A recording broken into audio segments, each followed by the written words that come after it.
Tonight we enter the burned memory of the ancient world, through clay tablets pulled from broken cities, temple mounds, and buried archives. You're not beginning with thunder, but with a quiet archaeological problem.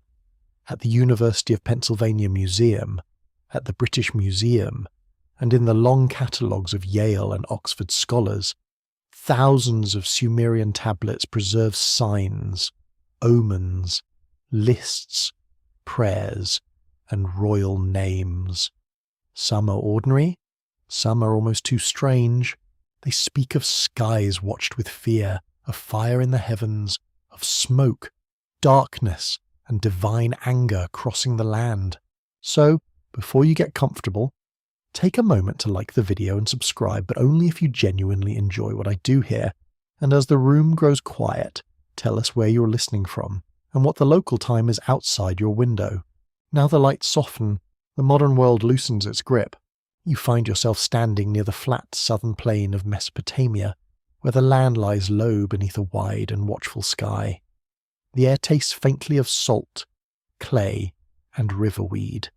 Somewhere beyond the reeds, the Euphrates moves in slow brown silence, carrying silt from distant mountains toward fields that depend on its moods. The city nearby is not yet a ruin. Its walls are baked by heat, its alleys packed with dust, its doorways shaded by woven mats. You hear sandals brushing against hard earth. You smell smoke from cooking fires, damp wool, crushed dates, and the sour breath of animals penned near mud brick houses. Above everything, the sky stretches open. This is the kind of sky that makes people watch. It is not a ceiling. It is a power. It is a field of messages, a surface where gods may write in light, where stars move with a discipline that feels older than kings. In Sumer, the heavens are not decoration. They are part of government, farming, worship, and fear. Records confirm that ancient Mesopotamian scribes kept some of the world's earliest organized observations of celestial events. Later, Babylonian scholars would become famous for their careful star lists and omen collections. But the habit begins deeper, in older temple cultures where the sky is treated as a living archive. That fact is not fringe. It is one of the strong foundations of ancient Near Eastern history. Yet what happens when the sky behaves wrongly? Imagine the afternoon growing dim at the wrong hour. The sunlight weakens, not like sunset, but like breath leaving a lamp. Workers in the fields pause with their hands still pressed into wet soil. A woman carrying water turns her face upward and forgets to move. Dogs whine near the edges of courtyards. Birds lift, scatter, and vanish toward the marsh. Then something appears. It is not described for you in the clear language of a modern weather report. The ancient world does not hand you a neat label. It gives you fragments, a sign of fire, a cloud like burning wool, a red darkness travelling over the land, a heavenly warning that seems to pass, not simply fall. You feel the unease of that difference. A meteor falls, a storm gathers, smoke rises from a fire, but a burning cloud that passes over the ancient world belongs to a more uncertain category. It is part observation, part omen, part memory, and part sacred terror. The tablets do not solve it for you. They ask you to keep looking. The mud brick city of Kish lies to the north of Sumer's deepest southern cities, yet it stands in memory as one of the ancient seats of kingship. Archaeologists working across Mesopotamian sites have found layers of rebuilding, flood deposits, ash, broken pottery, and sudden changes in settlement life. None of these alone proves a world-crossing cloud of fire. History is rarely that generous, but each layer reminds you that ancient people lived under real disasters, not only myths. This matters. The people who pressed signs into clay did not live in a dream. They counted barley. They registered workers. They argued over fields. They repaired canals. They made mistakes, got tired, complained, and probably overcharged one another for onions whenever possible. Humanity has always had range, so when their tablets turn towards strange skies, the strangeness becomes more interesting, not less.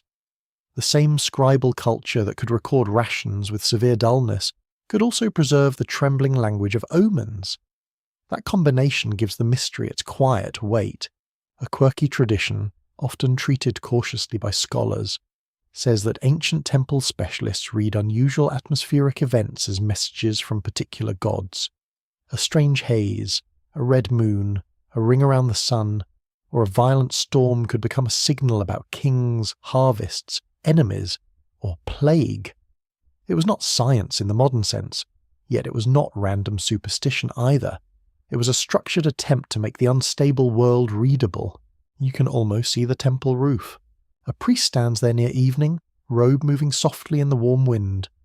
Below him, the city breathes with ordinary life. Bread is lifted from clay ovens. A child cries, then quiets. Donkeys shift their weight.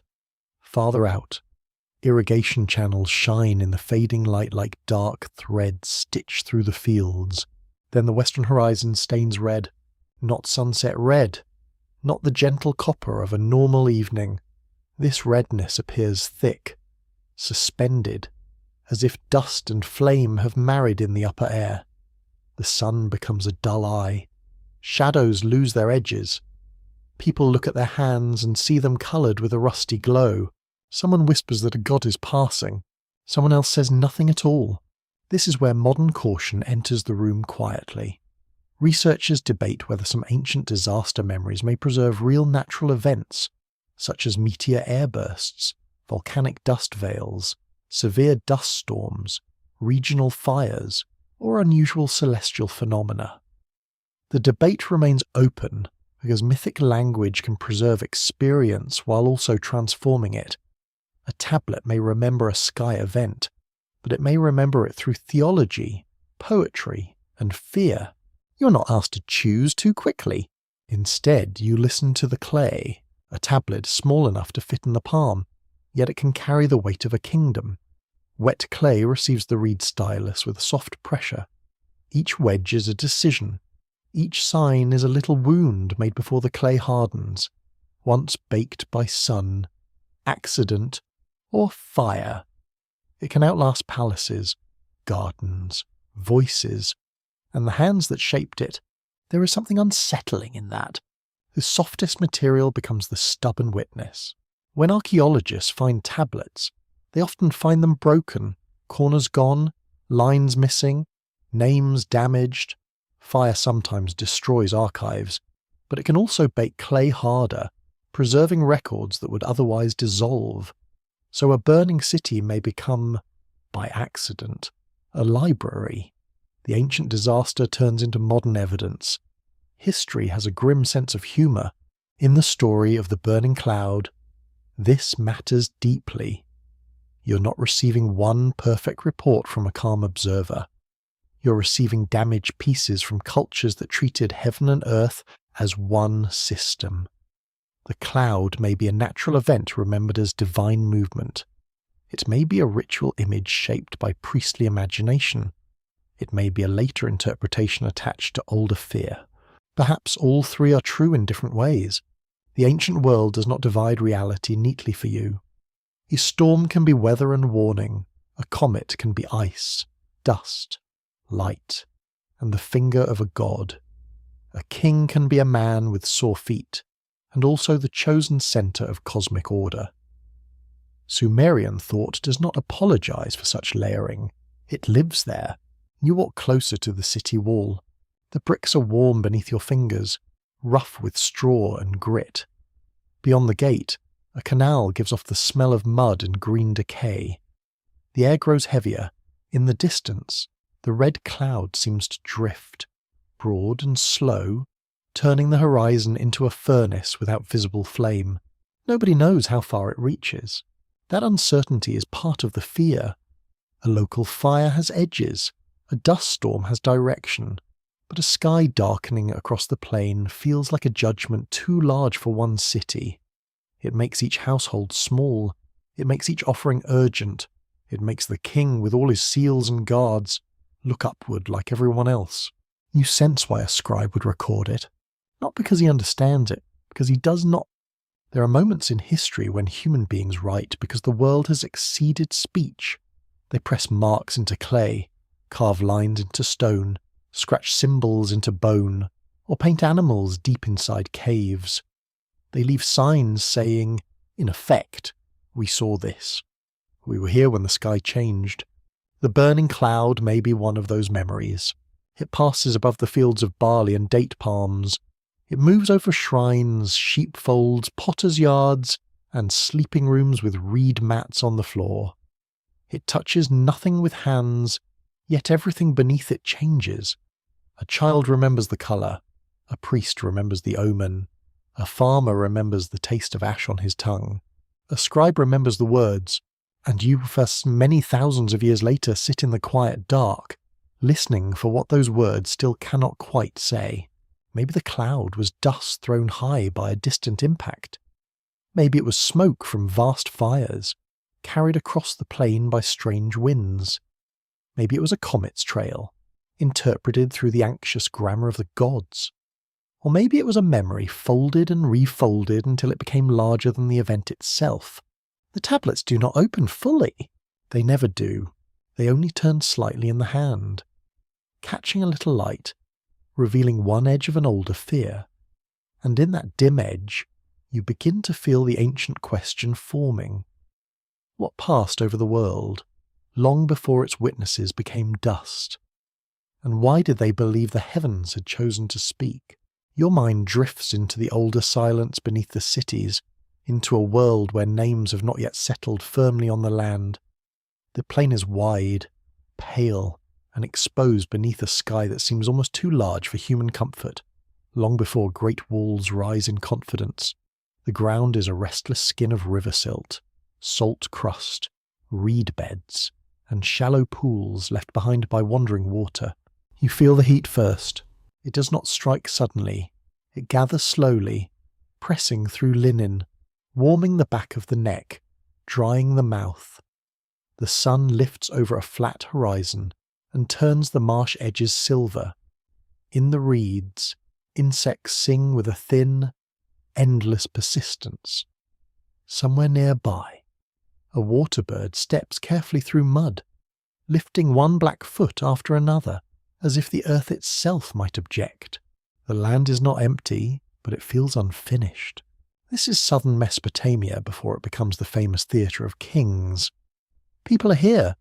Of course. They're practical, patient, and often exhausted. They cut reeds, shape clay, tend goats, carry baskets, repair channels, and watch the rivers with the wary attention of anyone living beside a force that can feed or erase them. The world is generous, but not kind. Archaeological research from institutions such as the University of Chicago and Oxford has long shown that early southern Mesopotamian settlement depended on irrigation, canal labour, and delicate management of river water. That simple fact changes the feeling of the whole story. Civilization here does not rise from comfort. It rises from negotiation with mud, heat, and flood. You walk along a narrow bank above a channel. The water below is slow, brown, and thick with floating stems. Its surface catches the light in broken pieces. A boy crouches near the edge, pushing a toy boat made from reed. An older man watches him with the expression of someone who has seen enough flood seasons to distrust innocence. Not far away, women press wet clay into useful shapes, and the smell of damp earth clings to their hands. There is no marble here, no clean ancient whiteness. That comes later in museums and imagination. Here everything's brown, gold, green, and grey.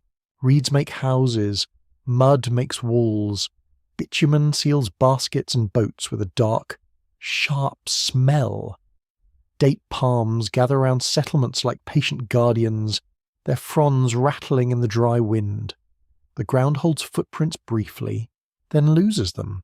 Even human presence seems negotiable. It is easy to forget how fragile early life on this plain must have felt. A canal silts up and a field weakens.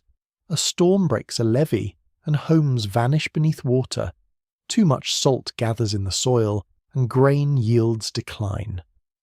A distant political quarrel may matter less than whether the irrigation gate holds until morning. Yet out of these pressures, order slowly forms. You can hear it in the rhythm of labour. Men call across water. Children gather reeds into bundles. Someone sings a short work song.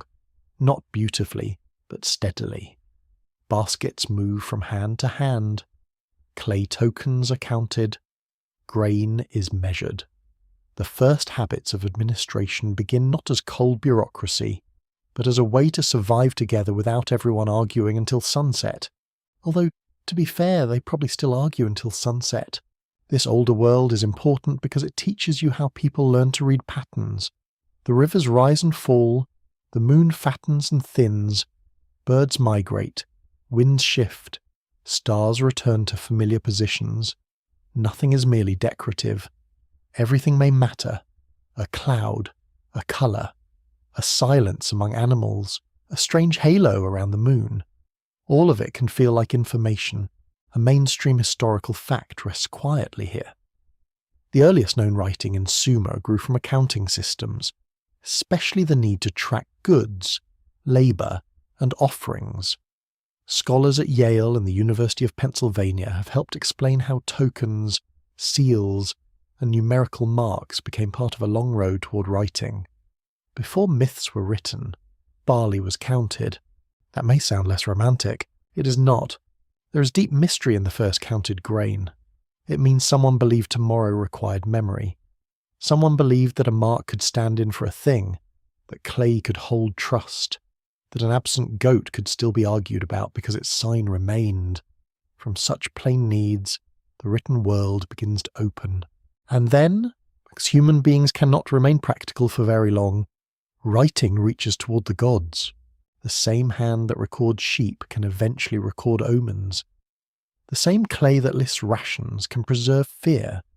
The same administrative mind that tracks jars of oil can ask whether a red sky means danger for the king. This is not a contradiction.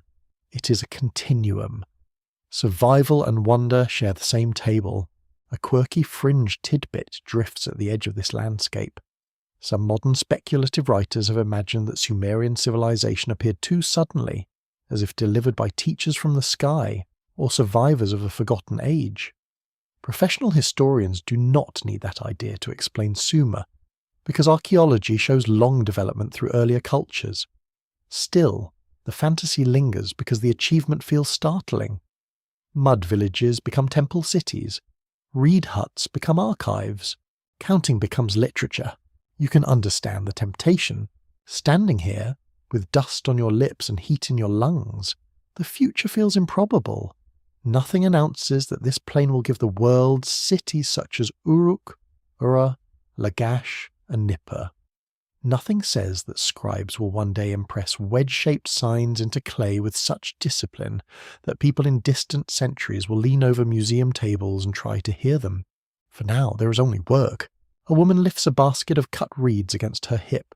A man scrapes salt from the edge of a field and curses softly under his breath. A child watches beetles move over dried mud. The world smells of sweat, fish, smoke, and crushed green stems. Even the air seems grainy. Then, toward evening, the atmosphere changes, not with a burning cloud yet, but with the habit of watching that will make such a cloud meaningful. The sky becomes a ledger no less important than the storehouse. The moon rises, pale and deliberate.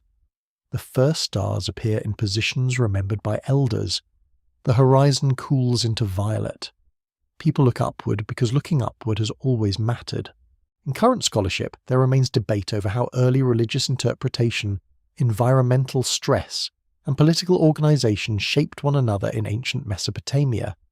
Some researchers emphasize temple economies, others focus on households, trade networks, climate shifts, or competition among settlements. The discussion is still alive, because no single explanation can contain the whole human movement into cities. You feel that uncertainty in the soil. A city is not only a place with wall, it is a wager. It says that people can live close together, share water, obey rules, endure smells, resent neighbours, honour gods, and still continue. It says that memory can be stored outside the body. It says that the future may be managed if enough clay tablets, canals, and anxious officials are involved. But the sky remains beyond management. That is the important wound in the system. People can deepen canals, stack grain, measure fields, and assign workers, yet they cannot command the heavens. They cannot stop dust from veiling the sun. They cannot order a comet to turn away. They cannot make a strange red cloud explain itself. So they prepare the only way humans can prepare. They build meanings in advance. They create rituals. They train watchers. They teach signs to the young. They tell stories of powers moving through the upper dark. They imagine that nothing vast happens without intention. Perhaps that is comfort. Perhaps it is fear wearing a ceremonial robe. The night settles over the plain with surprising softness. The day's heat escapes from the mud walls. Smoke from cooking fires folds into the cool air. Somewhere, a reed door creaks. Somewhere else, a baby sleeps against its mother's shoulder while frogs call from the water channels. You stand beneath the stars and feel the slow beginning of a civilization that does not yet know what it will become. It is not grand yet. It is vulnerable, practical, muddy, and watchful. Its people do not need to be told that the world is ancient. They feel it beneath their bare feet every time the river changes course. Above them the sky is clear, for now, and in that stillness the land seems to hold its breath, as though the dust, reeds, canals, and sleeping houses are waiting for some enormous sign to cross the heavens and enter memory. For a moment, it feels as though the earth itself has become a locked room, and every broken wall is keeping a secret. You stand among the remains of a city whose name once carried authority, fear, trade, and prayer. Now the walls are low ridges beneath dust. The alleys are only lines in the ground. The courtyards have collapsed into shallow hollows where thorn plants grow without permission. The silence is not empty, it is packed with things unsaid. Beneath your feet, clay tablets lie hidden in layers of occupation, abandonment, burning, rebuilding, and forgetting. They are not shining treasures. They are not golden masks or jewelled crowns. They are lumps of earth, hardened by sun or fire, often cracked, stained, and interrupted. Some look so plain that a careless hand might mistake them for broken floor, yet inside them ancient voices wait. You lower yourself beside a trench wall, where the soil appears in bands of colour, ash grey, mud brown, brick red, pale silt. Each layer is a sentence in the long grammar of ruin. A trowel scrapes gently. A brush clears dust from a surface no wider than a human palm. The first wedge-shaped marks emerge, arranged in lines that seem almost too disciplined for so small an object. A tablet has appeared beneath a broken wall. This is the moment archaeology becomes strangely intimate. You're not looking at a monument made to impress strangers. You're looking at something handled by one person, shaped while wet, marked with pressure, then left to survive accidents beyond imagining. The scribe who made it may have expected a temple official to read it, not a scholar thousands of years away. Records from major museums confirm that many Sumerian and later Mesopotamian tablets were discovered in archives, schools, houses, temples, and palace settings. The University of Pennsylvania Museum holds important collections from Nippur, while the British Museum preserves tablets from across Mesopotamia. These collections show writing used for accounts, literature, law, religion, medicine, and omens. That range matters. A civilization does not become visible through one kind of document. It appears through shopping lists, hymns, lawsuits, school exercises, curses, receipts, and prayers. The ordinary and the sacred lie side by side, like neighbours pretending not to listen through a wall. A tablet about barley can sleep near a tablet about heaven. A list of workers can share a room with a lament for a destroyed city. Humanity remains wonderfully inconsistent. You move through the imagined archive slowly. The room smells of baked mud, old smoke, and dry mineral dust. Shelves of wood have vanished, but their contents may have fallen together when the building collapsed.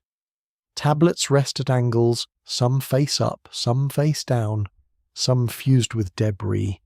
A large jar lies broken nearby, its mouth packed with dirt.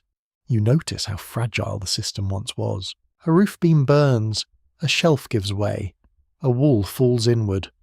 Order becomes rubble in an afternoon. Yet disaster, with its usual lack of manners, sometimes preserves what peace would have destroyed. Clay tablets dried for daily use might have softened in rain or crumbled with time. Fire can bake them hard enough to endure. The archive survives because the building dies. There is a grim tenderness in that exchange. The ruin becomes guardian. The destruction that terrified its witnesses becomes the reason their words remain available. You feel the old paradox settle over the trench, quiet and cold. History often reaches you through damage. Among these tablets, some speak an administrative language. So many measures of grain, so many workers assigned, so much silver owed. Other tablets step into stranger territory. They name gods, record rituals, preserve omens, and describe events in language that seems both practical and dreamlike. A sign appears in the sky. A city trembles. A king must act. A priest must interpret. The ancient world does not separate paperwork from destiny. That can feel odd to a modern listener, sitting near a lamp with a glass of water and perhaps a phone glowing nearby. Yet consider how often people still read the world for hidden meaning. A sudden storm on a wedding day, a power cut during a difficult conversation, a strange dream before bad news arrives. The old habit remains, wearing new clothes. A quirky tidbit belongs here. Some surviving school tablets show students practicing signs, making mistakes, and receiving corrections. Ancient scribal education could be severe, repetitive, and probably full of bored children wishing clay had never been invented. One can almost imagine a young student pressing a crooked sign, then sighing as the teacher notices. The sacred archive had homework behind it. That detail softens the past without making it small. The people who preserved grand cosmic fears also drilled beginners in basic signs. Someone had to learn how to write the word for grain before anyone could write the word for heaven. Someone had to master the shape of a wedge before recording the movement of a terrifying cloud. You lean closer to a damaged tablet. Its surface is uneven, its left edge broken away. The remaining lines speak in formula and fragment, a sign concerning the sky, a reference to smoke or darkness, a divine name partly preserved, a phrase about the land. The missing section is not silence exactly. It is an invitation that cannot be trusted too much. Scholars often debate how to interpret fragmentary tablets, especially when damage removes the surrounding context. A phrase that appears cosmic may belong to a ritual formula. A word that seems like fire may be symbolic, atmospheric, or theological. Researchers at universities such as Yale, Oxford, and Chicago have shown great care in comparing duplicates, lexical lists, and related texts before proposing readings. The careful work is slow. It has to be. A tablet is not a window that opens cleanly. It is a cracked mirror. It reflects the ancient world, but never without distortion. The angle matters. The missing lines matter. The habits of scribes matter. Even the find spot matters. Because a tablet in a temple archive may carry a different purpose from one found in a private house. You can feel the discipline required to resist excitement. A burning cloud sounds dramatic. It tempts the imagination immediately.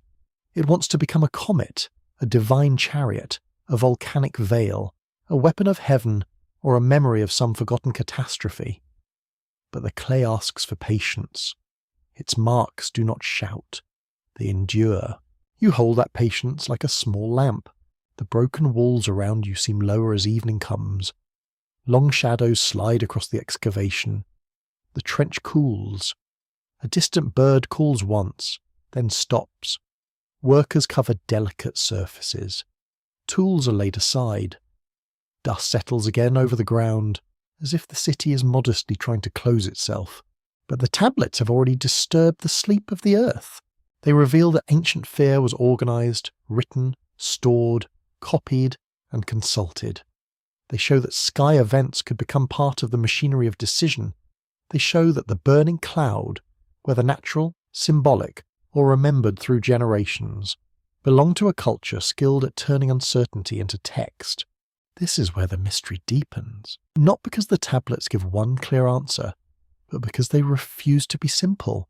They stand between accounting and prophecy, between mud and heaven, between the hand of a tired scribe and the vast sky that frightened him. Their broken lines do not let you dismiss the story as fantasy. Their sacred language does not let you treat it as plain reportage. So you remain among the broken walls, breathing dust, watching the last light fade from the trench. Somewhere beneath the covered earth, more tablets may still sleep. Some may contain only taxes, beer, and complaints. Some may hold hymns. Some may preserve words no one has read in thousands of years. And somewhere in that buried archive of human alarm, the burning cloud waits as a phrase, a sign, a mark in clay, and perhaps a memory of the day the sky itself seemed to pass over the world. In your ears, the echo changes into the soft scrape of a reed stylus, then into the hush of night on a temple roof.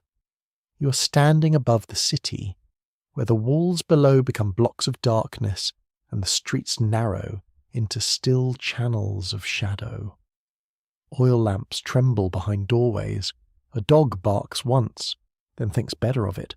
The air is cooler now. It carries the scent of dust, sesame oil, river damp, and faint incense from a shrine below. The roof under your bare feet still holds the day's warmth.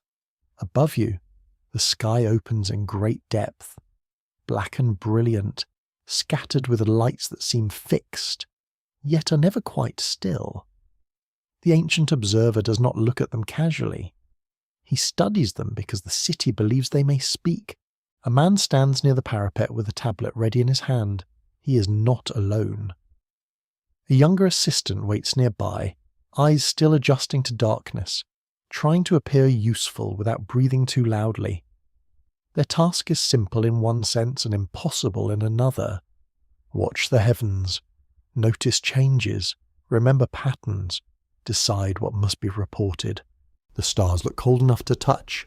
Modern research from the University of Chicago, Yale, and other major centers confirms that Mesopotamian scholars created long traditions of celestial observation and omen interpretation.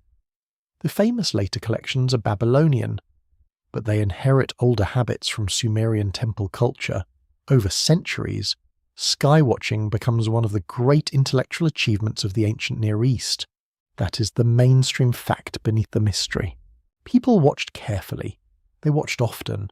They connected the sky to earthly events, especially the fate of kings and cities. Their conclusions were not modern astronomy, yet their attention was real. They learned cycles. They remembered appearances. They built archives of signs because repetition gave fear a kind of shape. You feel how this changes the night. The moon is not only beautiful, it is a measured body. A planet is not only a light, it is a wandering sign. A sudden streak across the sky is not only spectacle, it may be warning, answer, accusation, or command. Heaven is a tablet too, but larger, darker, and written in fire. The observer waits. Below him, the city sleeps uneasily. A potter turns on his mat. A mother listens to a child cough in the dark. Grain rests in sealed jars. Goats huddle together, warm and sour smelling, somewhere near the temple court. A guard leans on his spear and considers the heroic possibility of staying awake. The heavens continue their slow procession. Then a strange light appears near the horizon. At first, it might be nothing. A trick of dust. A distant fire. A reddish smear where the sky meets the flat land. The observer narrows his eyes. The assistant shifts beside him. The light does not behave like a lamp, nor like lightning. It seems spread out, suspended, and faintly moving, No thunder follows. No ordinary cloud hides the stars above it. The silence makes it worse. A normal storm announces itself with wind. This sign arrives like a thought placed into the sky by someone who does not explain himself. The red stain widens. Stars near it fade. The lower air thickens with a glow that has no visible flame. It is as if the night has been bruised from beneath.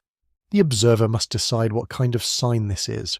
Ancient omen logic often turned visual details into meaning. Direction mattered, colour mattered, duration mattered.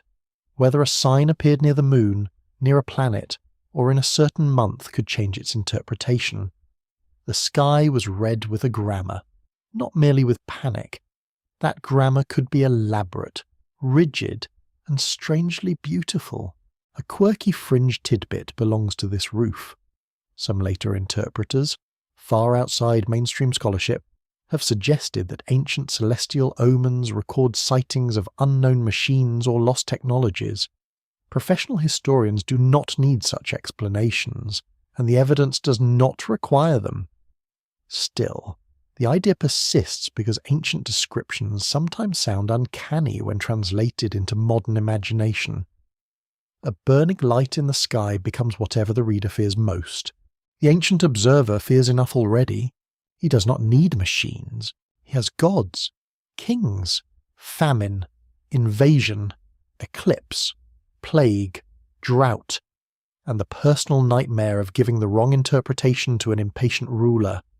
The universe is crowded. It is also administratively demanding, which seems very Mesopotamian. He marks the tablet. The stylus presses into clay with soft little clicks. Each sign records not only what is seen, but what the observer's tradition allows him to say.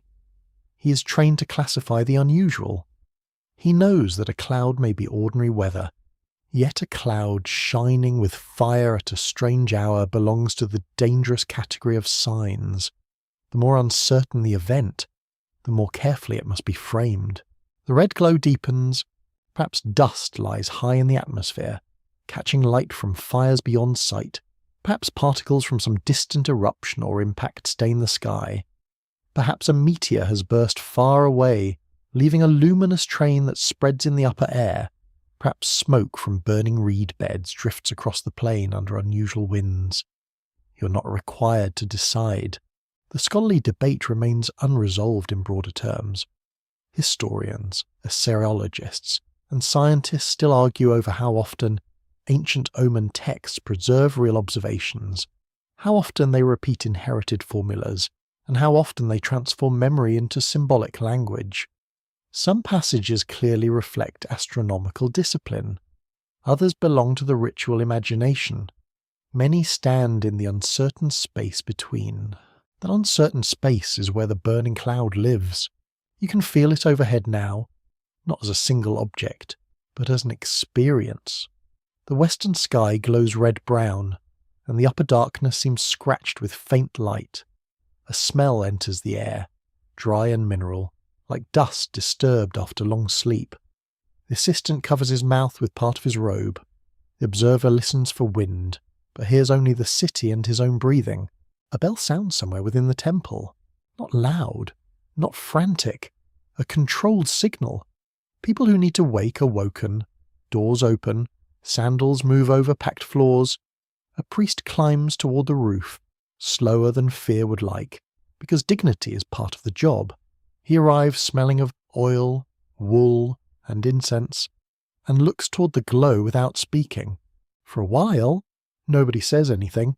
The sky says enough. You notice the difference between seeing and explaining. Seeing happens in the body first.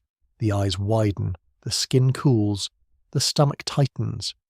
Explanation arrives later, carrying tablets, titles, traditions, and unfortunately, committees.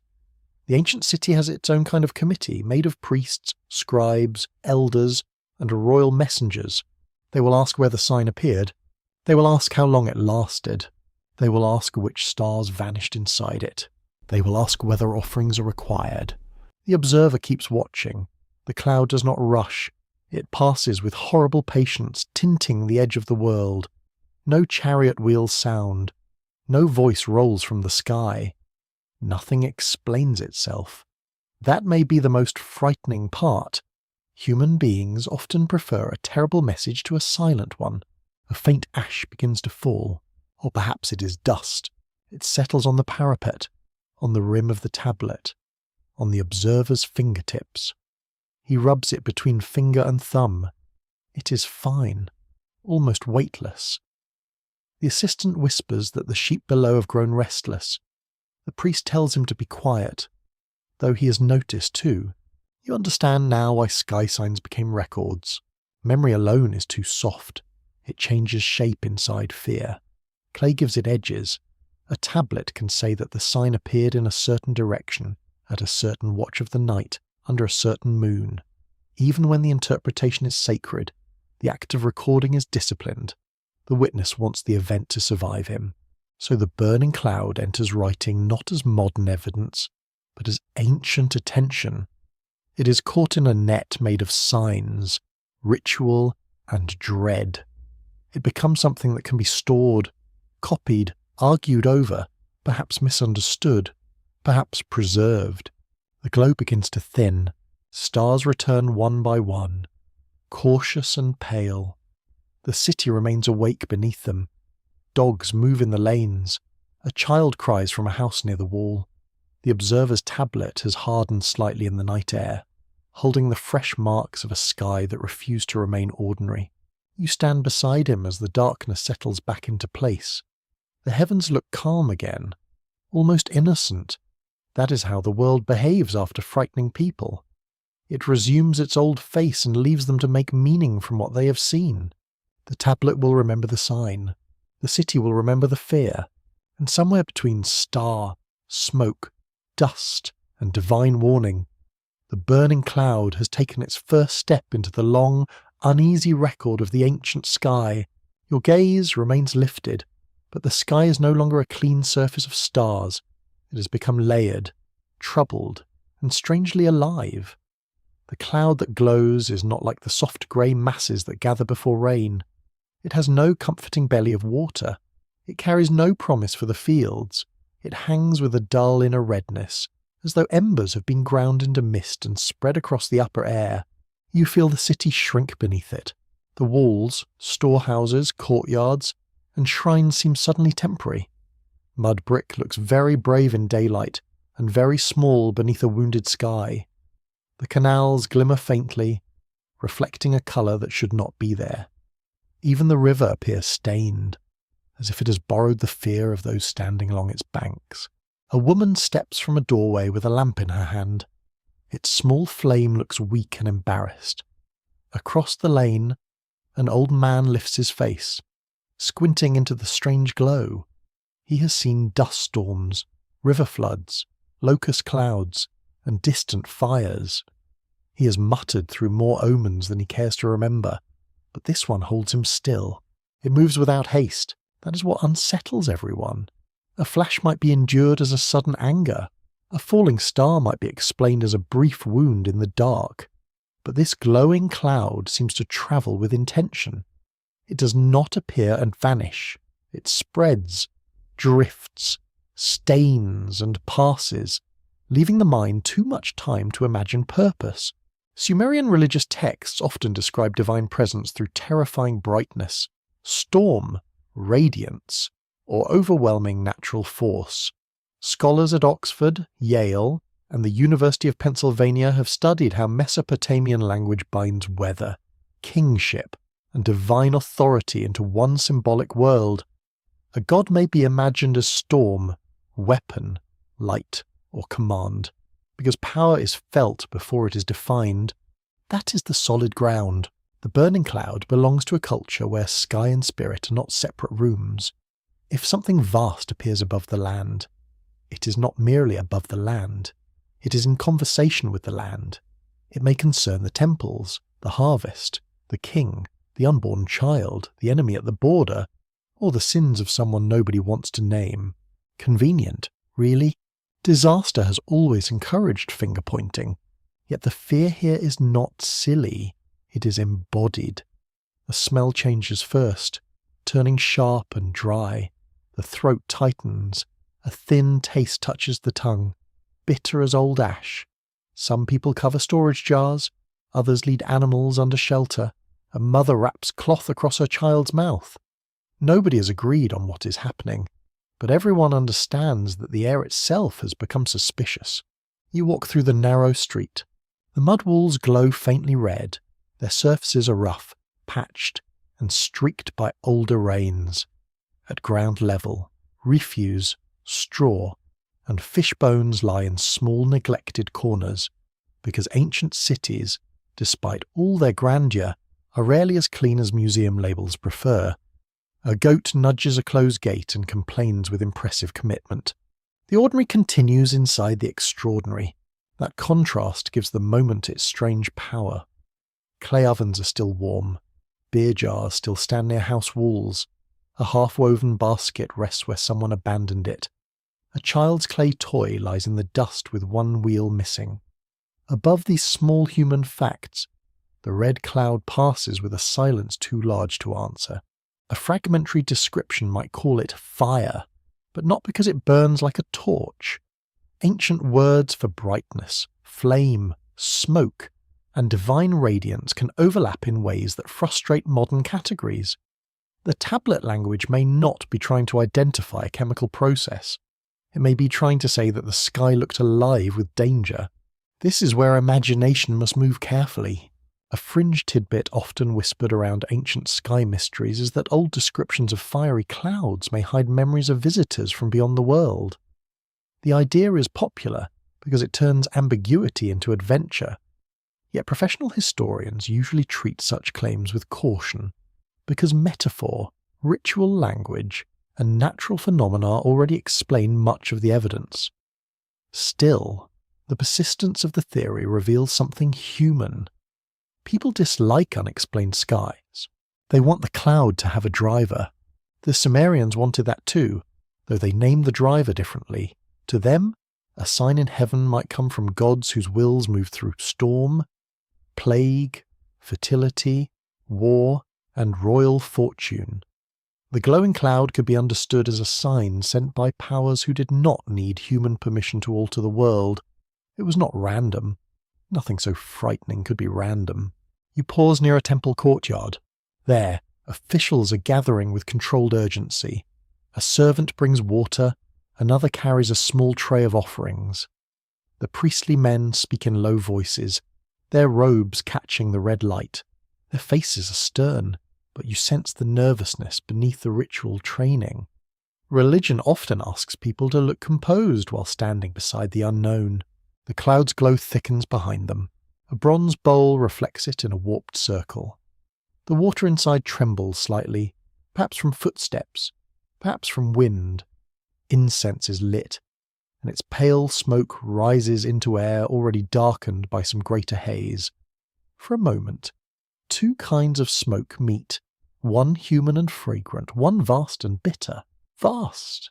The city answers the sky with ceremony. It is a small answer. Still, it is an answer. A chant begins, slow enough that each word seems placed carefully before the next. The purpose is not only to communicate with the divine, it is also to steady the people who hear it. Ritual gives fear something to do. It gives hands a task, mouths a rhythm, eyes a direction. Without ritual, terror runs everywhere at once. The glowing cloud continues eastward, or seems to. Direction matters. But from within a city street, perception becomes uncertain. Is it moving, or are lower winds shifting the haze? Is its heart brightening, or are your eyes adjusting? Is the darkness beneath it smoke dust, or the mind's own shadow thrown upward? An open scholarly debate rests exactly there. Researchers studying ancient omen texts ask whether descriptions of unusual sky phenomena should be read as actual observations, inherited literary formulas, or combinations of both. Specialists in assyriology, astronomy, and environmental history do not always weigh the evidence the same way.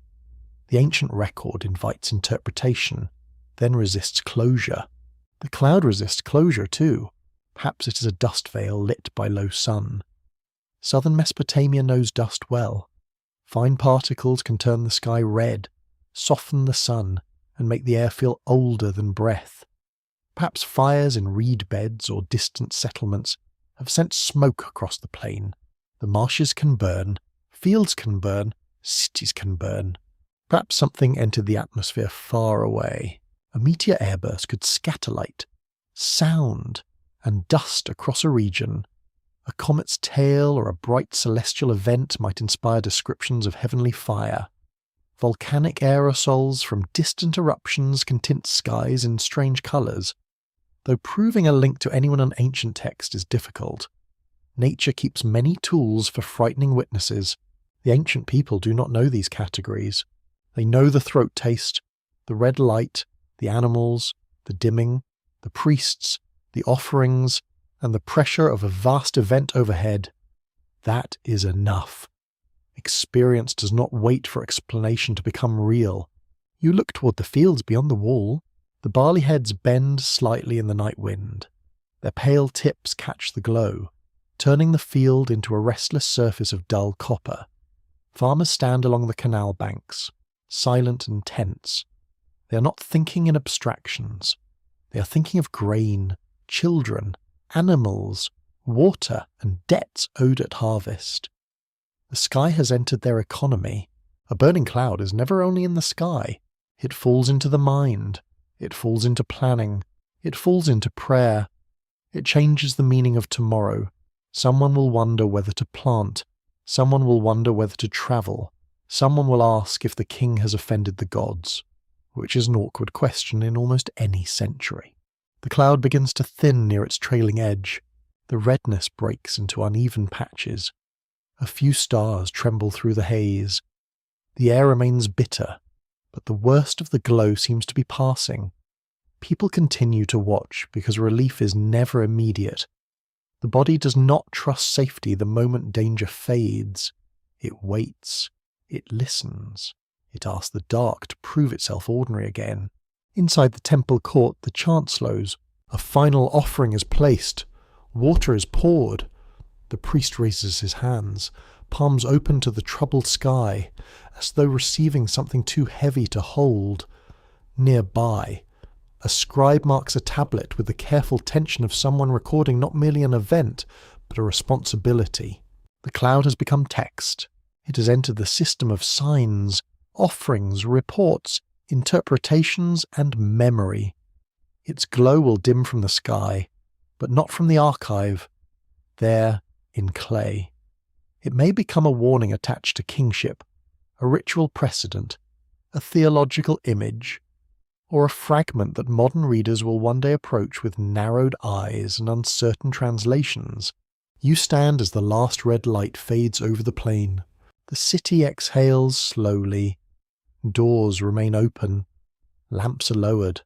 Animals settle, though not fully. A faint powder rests on roofs and jars, catching moonlight in tiny pale grains. The world looks almost normal, which somehow makes it stranger. Because now the people know, the sky can change. It can carry a burning cloud over their houses, their fields, their gods, and their sleeping children. It can make the strongest wall feel thin.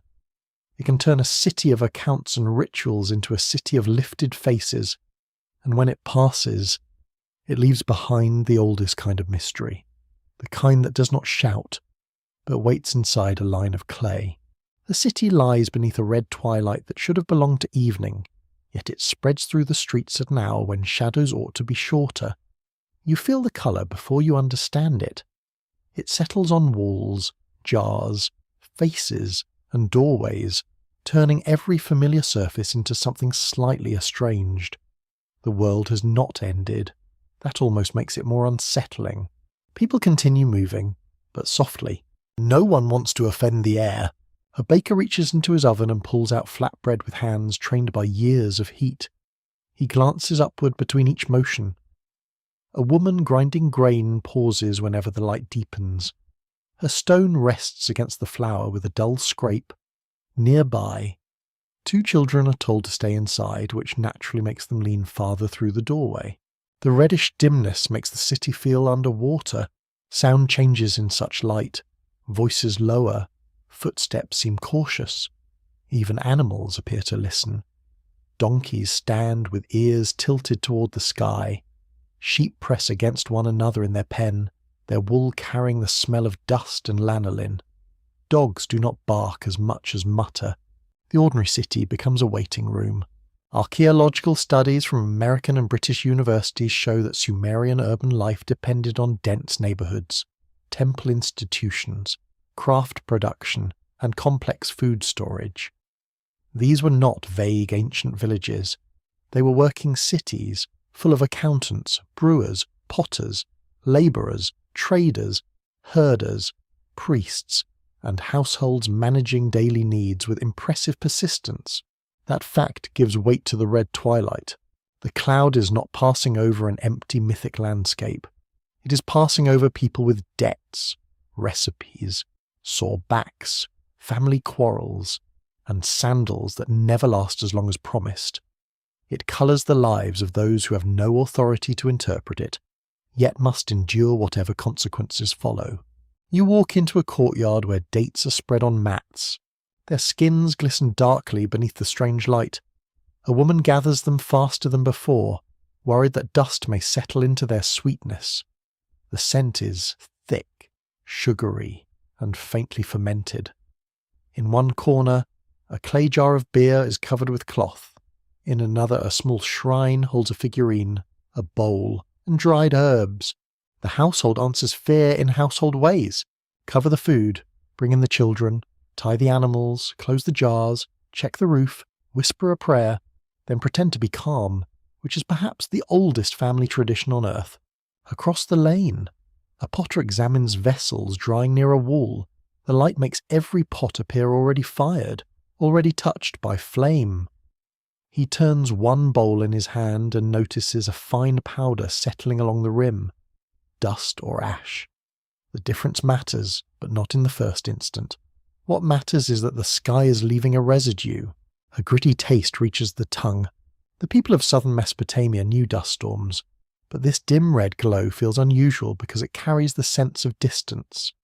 The cloud does not seem born from the street or the field. It feels imported from some wider disturbance. That is the particular terror of the atmosphere. It can deliver news from places no one has seen. A fringe tradition sometimes claims that ancient cities across the world remembered one great burning scuss vent. Later broken into separate myths, the idea is attractive because it joins distant stories into one enormous forgotten disaster. Mainstream scholars remain cautious, since similar imagery can arise from common human experiences of storm, fire, eclipse, drought, and fear. Still, the resemblance of ancient sky terrors across cultures continues to provoke curiosity. You can understand why. A red sun above a silent city is not easily forgotten. A child who sees it may grow old and describe it differently, adding divine footsteps, burning wings, or the anger of a storm god. His grandchildren may inherit the fear without inheriting the exact weather. Memory is not a sealed jar. It breathes. The city gate becomes crowded. Farmers from outside the wall press inward with baskets, goats, and bundles of reeds. A gatekeeper argues with them because gatekeepers are apparently born from the same clay in every civilization. He asks who belongs where. They ask whether the sky respects his categories. For once, the farmers make the stronger argument. Beyond the gate, the fields lie under a copper gloom. Canals reflect the strange light in long, trembling strips. Barley bends in the faint wind. Date palms stand with their crowns black against the red haze. Workers leave tools in the soil and move toward shelter, not running, because running admits too much. Their backs are powdered with fine dust. Heat rises strangely from the ground, not blazing heat, but a held warmth, as if the air is thickened over the plain. Some people say the cloud brings fire, others say it hides the sun, a few insist it is only dust. Every explanation travels from mouth to mouth and changes slightly at each doorway. By dusk, the city will have more theories than goats, and nearly as many smells. Inside the temple precinct, messengers arrive. They bring reports from fields, canals, storehouses, and outer districts. The red dimness is seen beyond the city. The animals are uneasy. Dust has settled on exposed water. Some workers claim the sun looked like a copper disc. Others saw streaks in the cloud like veins of fire. The reports become part of the event. In ancient Mesopotamia, temples were not only religious centres, they were economic and administrative institutions that organised labour, collected goods, stored offerings, and maintained ritual order. Research from the Oriental Institute and other major scholarly centres has shown how deeply temple systems shaped early city life. So when the sky changes, the temple hears about grain as well as gods. This is crucial. A strange cloud means more than fear. It may threaten stored food, seed grain, livestock, water purity, labour schedules, and public confidence. Even an omen has logistics, especially an omen. The divine may speak in the sky, but someone still has to check the barley. The open scholarly debate here concerns how environmental disturbances influenced early Mesopotamian political and religious authority. Some researchers emphasize climate stress, river instability, and resource management. Others stress social competition, ideology, and temple power. The question remains alive because a city is never shaped by one pressure alone. You feel that complexity in the red light. A priest interprets, a farmer worries, a mother protects, a ruler calculates, a scribe records, a goat complains. The same cloud enters each life differently. It is divine sign, crop threat, family danger, administrative problem, an excellent excuse for someone to avoid work. Gentle sarcasm survives even under bad skies. Near a public square, people gather without being summoned. They need to see one another sing the same thing. Shared fear seeks witnesses. A man points toward the horizon, though nobody needs help finding it. A young woman says the cloud has a shape like a great torn cloak. An old woman replies that the gods own better clothing. The remark makes several people breathe. Not laugh exactly, breathe. Humour is a small lamp carried through terror. It does not explain the cloud, but it makes the body remember it is still alive. The red light continues to fall across faces, but now those faces are not alone. They belong to a crowd, and a crowd can turn fear into ritual, rumour, anger, prayer, or patience. At the edge of the city, a canal worker dips his hand into the water. He lifts it and watches droplets run down his wrist, faintly coloured by the sky. The water itself may be unchanged, yet the eye distrusts it. This is another power of strange light. It makes the known world suspect. Bread, water, skin, walls, and animals all appear under accusation. As evening finally approaches, the red twilight deepens into a darker brown. The sun lowers behind the haze, swollen and dull. Its rim blurs until it looks less like a heavenly body than a coal seen through cloth. People stand still at rooftops and gates. Lamps are lit early. Their flames seem small, but necessary. The city has not been struck. That knowledge moves slowly through the streets. No wall has fallen. No temple has split. No river has boiled. The fear remains, but it now has to share space with practical life. Children must eat. Animals must be watered. Doors must be barred. Grain must be covered. The ancient world is very good at continuing because it is rarely offered another option. Night closes gently over the red. The cloud still lingers near the horizon, but its burning heart is less visible. Ash or dust rests on the roofs like pale breath. People speak more softly than usual. Some will sleep badly. Some will dream of fire crossing the stars.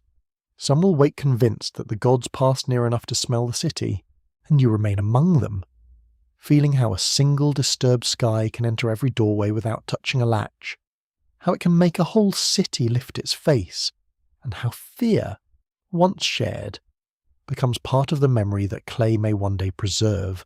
The temple rises from the city like a patient mountain made by human hands. Its baked bricks hold the warmth of the day, and its stairways climb through layers of shadow, incense, and whispered obligation. You ascend slowly, feeling grit beneath your feet, while the red haze still stains the upper air beyond the roofline. Here, fear becomes procedure. That is what the temple does best. Below, people murmur in courtyards and lanes. Above, specialists gather with tablets, bowls, lamps, oil, water, and the tired dignity of men expected to explain the sky. Their robes are plain in the dim light, though their office gives them weight. They do not run. Running would suggest that heaven has caught them unprepared, and no priestly class enjoys that kind of publicity. The air smells of cedar smoke, warm wool, old clay, and sesame oil. A lamp flame leans sideways in the faint wind. The red cloud is thinner now, but its memory remains bright in every face. A scribe kneels near a low table, smoothing the surface of fresh clay with wet fingers. His hands move with careful restraint. He is preparing to trap fear. Temple specialists in Mesopotamia worked within a world of ritual expertise, learned texts, and inherited interpretations. Research from the University of Pennsylvania, Yale, and Oxford has shown that divination formed an organized intellectual tradition, not a casual panic response. Omens were catalogued, compared, copied, and used to guide decisions in matters of kingship, warfare, illness, agriculture, and ritual repair. That is the firm historical ground. To modern ears, divination may sound like superstition draped in linen. Yet inside its own world, it is a disciplined practice. It gathers observations, links them with precedent, and advises action. The method rests on assumptions modern science does not share, but the attention behind it is serious. The ancient expert is not merely guessing. He is reading a system he believes is real. You watch them gather reports. One man speaks of the western glow. Another describes dust falling on water jars. A messenger from the outer field says animals turned restless before the light thickened. A woman attached to temple service reports that the sun's face dimmed behind a veil. The details are repeated, questioned, and placed in order. Direction, colour, time, duration, effect. A priest asks whether thunder was heard. No one confirms it. He asks whether any star vanished within the red brightness. The observers disagree. He asks whether the haze moved like smoke or remained like a sign. That question produces silence, because the answer matters, and nobody wants to be the person confidently wrong in front of heaven. A quirky fringe tidbit moves at the edge of this scene. Some modern enthusiasts imagine ancient priests as keepers of a secret scientific knowledge inherited from a vanished civilization. It is a tempting story, because it makes every ritual gesture feel like coded technology.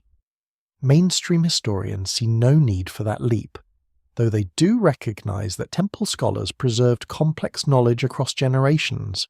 The truth is quieter and more interesting. These specialists are not modern scientists in disguise. They are ancient intellectuals working within sacred assumptions, using memory, pattern, ritual, and authority. Their world is not our world wearing a costume. It has its own gravity. A senior priest lifts a bowl of water and studies the surface. The red sky reflects there as a trembling patch, broken by the slight movement of his hands. He murmurs a prayer, not loudly enough for the gathered people to hear. His face is lined, his eyelids heavy. He has probably interpreted many signs before, and each one has left a little dust inside him. The bowl is placed before a small divine image. Offerings are arranged in careful order: bread, dates, oil, water, a little fragrant wood. None of it can stop a cloud already passing across the sky, but that is not the whole purpose. Ritual does not always prevent disaster. Sometimes it gives disaster a shape the community can survive. This is a deep human habit. When the world grows too large, people make small gestures. They light candles, they wash hands, they tie knots, they ring bells, they whisper names, they place flowers, stones, coins, or bread before powers they cannot see. The ancient temple is not strange because it does this. It is familiar because it does this with such solemn architecture. The scribe begins writing. His stylus presses wedge-shaped marks into the clay. He records the day, the watch, the direction, and the nature of the sign as his tradition allows. The language does not say, "This is dust from a distant fire." It says something closer to, "A fiery cloud appeared in the heavens, and the land was covered by its shadow." The meaning must be found through established law. A younger apprentice watches the signs form. He knows enough to be frightened, but not enough to be useful. That is a difficult age in any profession. His eyes keep lifting toward the sky, then returning to the tablet, as if one might contradict the other. The older scribe notices, but says nothing. A good apprentice must learn that terror can be written neatly. Nearby, another specialist consults older tablets. These are not casual reference notes. They are fragments of a learned tradition, carried from teacher to student, from archive to archive, through centuries of copying and correction. Some tablets link celestial signs with outcomes, others prescribe rituals to avert harm. The cloud must be placed somewhere in this inherited map. The open scholarly debate concerns the relation between observed phenomena and omen literature. Some specialists argue that many omen entries began as real observations later standardized into formula. Others emphasize scholarly construction, where possible events were arranged according to symbolic logic rather than direct reporting. Many accept a mixture, which is less tidy but more believable. The burning cloud troubles the categories. It may be weather, but not merely weather. It may be smoke, but too wide. It may be a celestial sign, but without the clean path of a planet or eclipse. It may be a remembered disaster wearing ritual clothing. The temple must translate it into action, because the city cannot live indefinitely inside astonishment. A priest speaks at last. His voice is low, steady, and shaped for listeners trained to lean closer. He does not declare certainty. Instead, he names possibilities. The cloud may signal danger to fields. It may warn of impurity in the land. It may indicate anger among the great powers. It may demand offerings, purification, watchfulness, and a message sent to the ruler. Notice the caution. Ancient authority does not always thunder. Often it murmurs carefully, leaving space for adjustment. A bad interpretation can bring embarrassment, punishment, or worse, a second disaster that makes the first explanation look like ceremonial nonsense. Priests, like weather forecasters, know the value of careful phrasing. Outside, people wait for news. They stand in clusters near the temple court, faces lifted toward the high walls. They want a sentence that can hold the sky. Some hope the priests will say the danger has passed. Others hope for a ritual assignment, because assigned fear is easier than wandering fear. A few simply want permission to go home and eat something without feeling cosmically irresponsible. The temple doors open. A messenger descends the steps carrying the first instructions. Water sources should be protected. Exposed grain should be covered. Offerings will be made at dawn. Observers will remain on the roof through the night. Certain households will bring oil. Certain workers will clean the courtyard. The king or local ruler will be informed. The divine message has become civic labour. That transformation is one of the most revealing things about early cities. The heavens may speak in red clouds, but humans respond through administration. Fear becomes lists. Anxiety becomes assignments. Mystery becomes a schedule. Somewhere, one imagines. A man complains that even the gods create paperwork, and yet the order calms the city. Not completely, but enough. People leave the courtyard with tasks in hand. A farmer mutters about grain covers. A mother pulls her child close. A temple servant counts jars of oil. A night observer climbs back toward the roof, already weary. The red glow continues to fade, but its interpretation has only begun. You remain near the temple steps as the lamps are shielded from the wind. The bricks feel cool now beneath your hand. Above, the sky is darkening into a deeper blue-black, and a few stars show themselves again with almost insulting calm. The priests have read the storm, or tried to. They have taken a cloud that frightened the city and placed it into a structure of signs, rites, and duties. Whether the cloud was dust, smoke, comet, omen, or memory, it now belongs to the temple's long conversation with the unknown. It has been given words, offerings, and witnesses. Still, beyond every ritual, something remains untouched. The sky keeps its secret. The ruler's residence stands apart from ordinary houses, not because it escapes dust, but because more people are required to pretend it does. Guards stand near the entrance with spears upright, their eyes lifted too often toward the troubled sky. Servants move through courtyards carrying lamps, water, tablets, and rumours disguised as messages. The red haze has weakened, yet it still stains the polished surfaces of power. You pass through a gate of heavy wood. The iron fittings feel cool beneath the hand, though the air remains warm. Inside, the court smells of wax smoke, leather, sweat, and stored grain. A bronze vessel catches the last red light and throws it back like a warning. Men speak in low voices along the walls. Nobody wants to be heard saying the wrong thing before the king does. Authority has its own weather. A ruler in Sumer is not merely a man who commands soldiers and collects goods. He stands at a crossing point between city, temple, land, ancestors, and gods. His legitimacy depends on success made visible. Good harvests strengthen him. Secure canals strengthen him. Victory strengthens him. Strange skies, unfortunately, ask very rude questions. Was the sign against the land? Was it against the palace? Was it against him? These are not abstract matters. Mesopotamian royal ideology linked kingship closely with divine favour, temple service, justice, and protection of the city. Scholars from Oxford, Yale, and the University of Pennsylvania have shown how inscriptions present rulers as chosen, guided, or supported by gods. The king's task is not only to rule people, but to maintain order beneath heaven. That fact makes the burning cloud politically dangerous. A farmer may fear crop failure. A priest may fear impurity or divine anger. A ruler fears meaning becoming public before he can shape it. Nothing unsettles power like an omen everyone has already seen. A secret sign can be managed. A sky-wide sign is bad public relations, and the heavens rarely consult the palace calendar.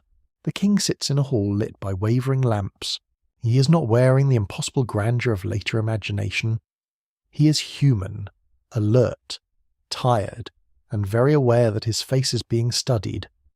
Around him stand advisors, scribes, temple messengers, military men, and officials who know how to look concerned without appearing responsible. A skill older than civilization. Apparently, a tablet is placed before him. The report is read aloud. A fiery cloud appeared in the western sky. Red dimness covered parts of the city. Fine dust or ash settled on roofs and vessels. Animals became restless. Temple observers will continue watching. Offerings are recommended.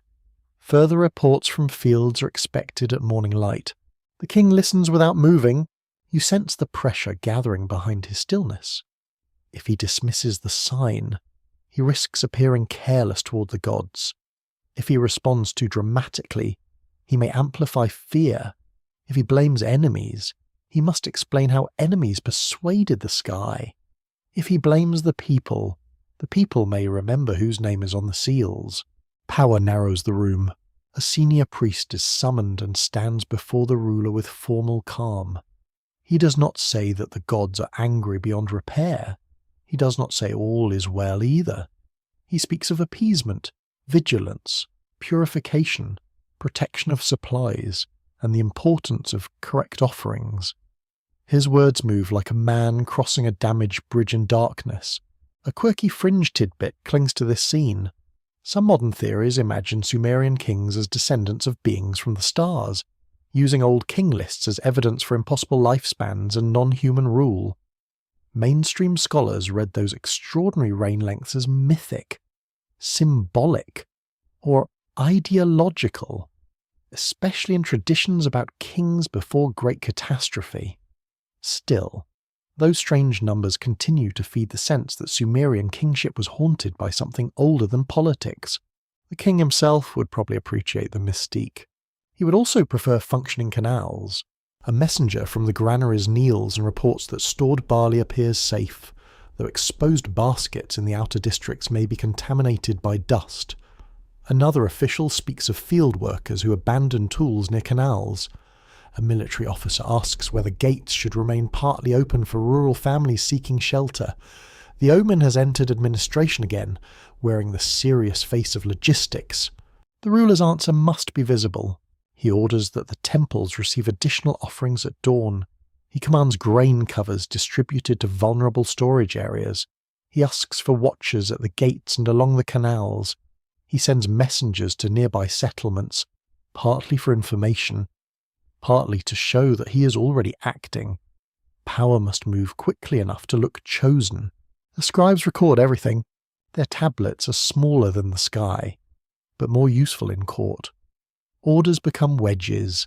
Wedges become memory.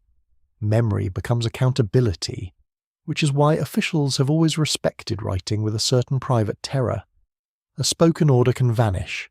A written one sits patiently, waiting to embarrass someone later. Outside, the city watches the palace. People do not know every discussion within the hall, but they know movement when they see it.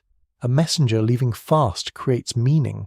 A priest summoned after sunset creates more. Guards repositioning near the gate create still more. In a tense city, every footstep is interpreted, which must be exhausting for anyone simply going to fetch water. The king rises. This is not theatrical, yet it matters. He walks into the outer court where certain elders, temple representatives, and household heads can see him. His robe catches the dying red light. For a moment, the cloud's colour touches his face, and he appears less like a ruler of men than a man standing under the same unsettled heaven as everyone else. He speaks calmly. The sign has been seen. The temples will perform proper rites. The fields and stores will be protected. The city will keep watch. No one is to spread panic. No one is to neglect assigned duties. The gods will receive what is due. The people will do what is required. It is not poetry, but it is useful. That is often how order survives. Not through certainty, but through enough shared action to prevent collapse. A ruler cannot remove the burning cloud from memory. He can only place memory inside a public response. He can make offerings visible. He can make granary work visible. He can show that the city has not become a loose crowd beneath a frightening sky. The scholarly debate here touches the role of omen interpretation in political decision-making. Some historians view divination as a genuine guide shaping royal action. Others emphasize its political use, a way to frame decisions through divine language. Many now see both dimensions together, since belief and governance were not separate machines in the ancient world. You can feel that blend in the court. The king believes enough to fear the sign. He governs enough to use the sign. The priests interpret enough to advise him. The scribes record enough to preserve him or condemn him. Everyone participates in a structure where heaven, clay, grain, and authority are bound together. A servant refills a lamp. The smell of hot oil rises. The flame steadies, then leans again as a night wind enters the court. Far above the roofline, the red haze thins into darkness. The most frightening brightness is gone, yet the decisions it provoked are only beginning to move through the city. Messengers pass through the gates. One carries instructions to canal workers. Another goes toward the storehouses. Another moves toward the temple district, where offerings are being prepared. Their sandals brush dust from the stones. Each man carries part of the sky's disturbance into a human system. It is almost comical and almost noble. The burning cloud has become governance. It has forced the ruler to reveal the purpose of kingship in its simplest form. Hold the city together when no one understands the heavens. Feed the people if the fields fail. Honour the gods if the gods are believed to be near. keep fear from becoming violence, keep rumour from becoming truth too quickly. You linger at the edge of the palace court as the ruler withdraws. His officials remain busy, and their low voices continue like insects under the lamps. A guard near the gate looks upward again, forgetting dignity for one honest second.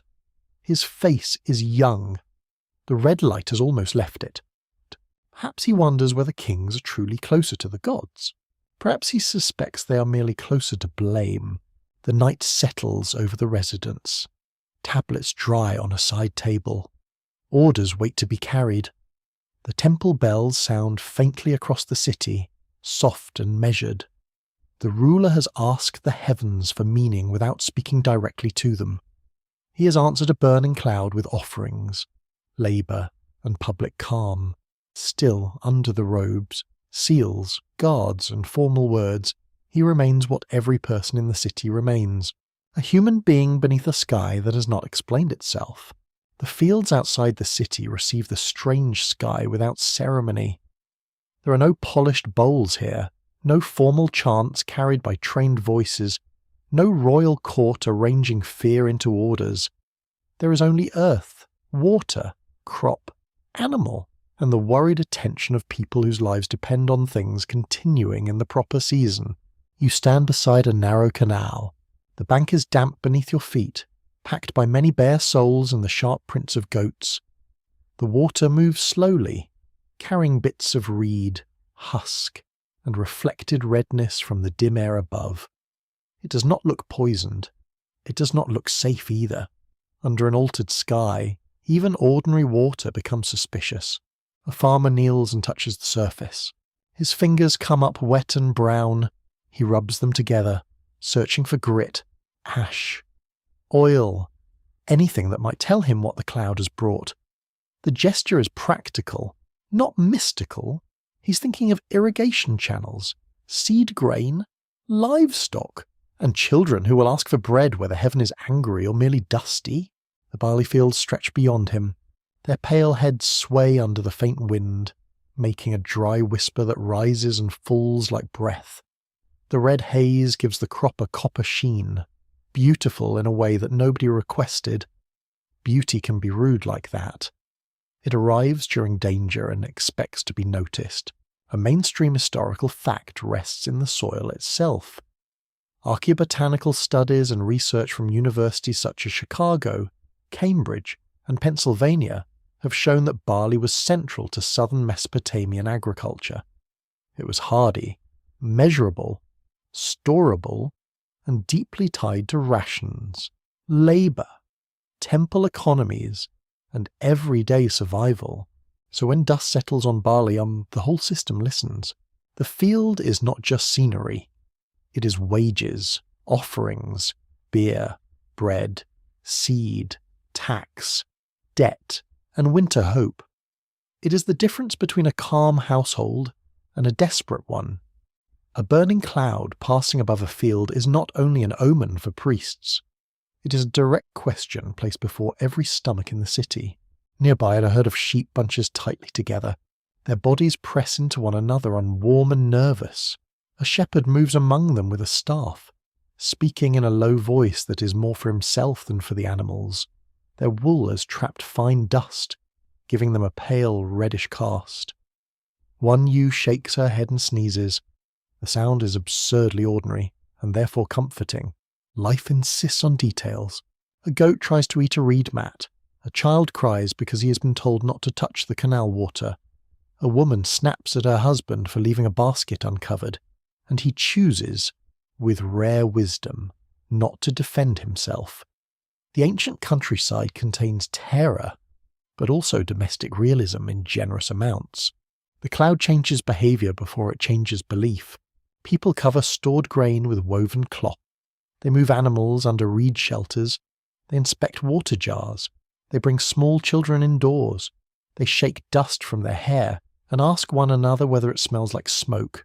A few taste it on their fingertips, then immediately regret this scientific method.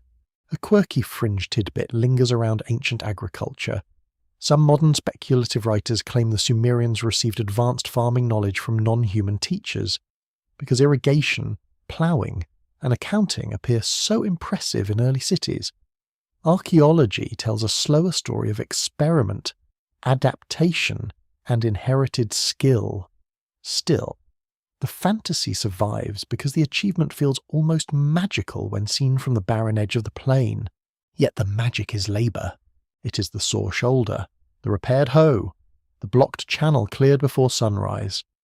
It is the woman measuring grain in a courtyard and the boy driving birds from a field. It is the canal worker watching silt gather where it should not. Ancient survival is not a miracle performed once. It is a task repeated until the body bends around it. The red light fades slightly, but the residue remains, on leaves, on wool, on jars, on exposed bread, on the skin of hands, whether dust or ash. It becomes part of the day's work. People sweep it from roofs, they blow it from baskets, they skim it from water surfaces. If enough falls, they worry about animals breathing it. If little falls, they worry about what they cannot see. Fear is an efficient employer. It gives everyone work. A man walks the edge of a date grove, inspecting the palms. Their trunks are rough beneath his hand, fibrous and warm. The fronds above rattle softly in the air. Dates hang in thick clusters, darkening toward ripeness. The red haze makes the fruit appear almost black, like small sealed secrets. He looks for damage and finds none. For now, that phrase lives everywhere in the fields. The crop stands. For now, the animals breathe. For now, the water flows. For now, the cloud has not burned the ground. For now. Ancient people understood that survival is often a sequence of temporary permissions. The scholarly debate here concerns the degree to which environmental stress shaped Mesopotamian social change. Some researchers emphasize salinization, flood instability, drought episodes, and pressure on agricultural systems. Others argue that human organization, trade, conflict, and temple authority were equally powerful forces. The safest answer is not simple, because the land and society shaped one another constantly. You feel that entanglement with each step. A canal is nature made social. A field is river water disciplined by labour. A harvest is weather, seed, work, storage, politics, and luck, pretending to be one thing. When the burning cloud darkens the sky, it touches every strand of that web.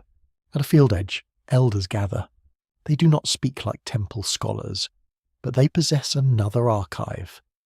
They remember years when locusts came, years when the flood arrived too high, years when a canal failed, years when the grain looked promising and then betrayed everyone, as grain occasionally does.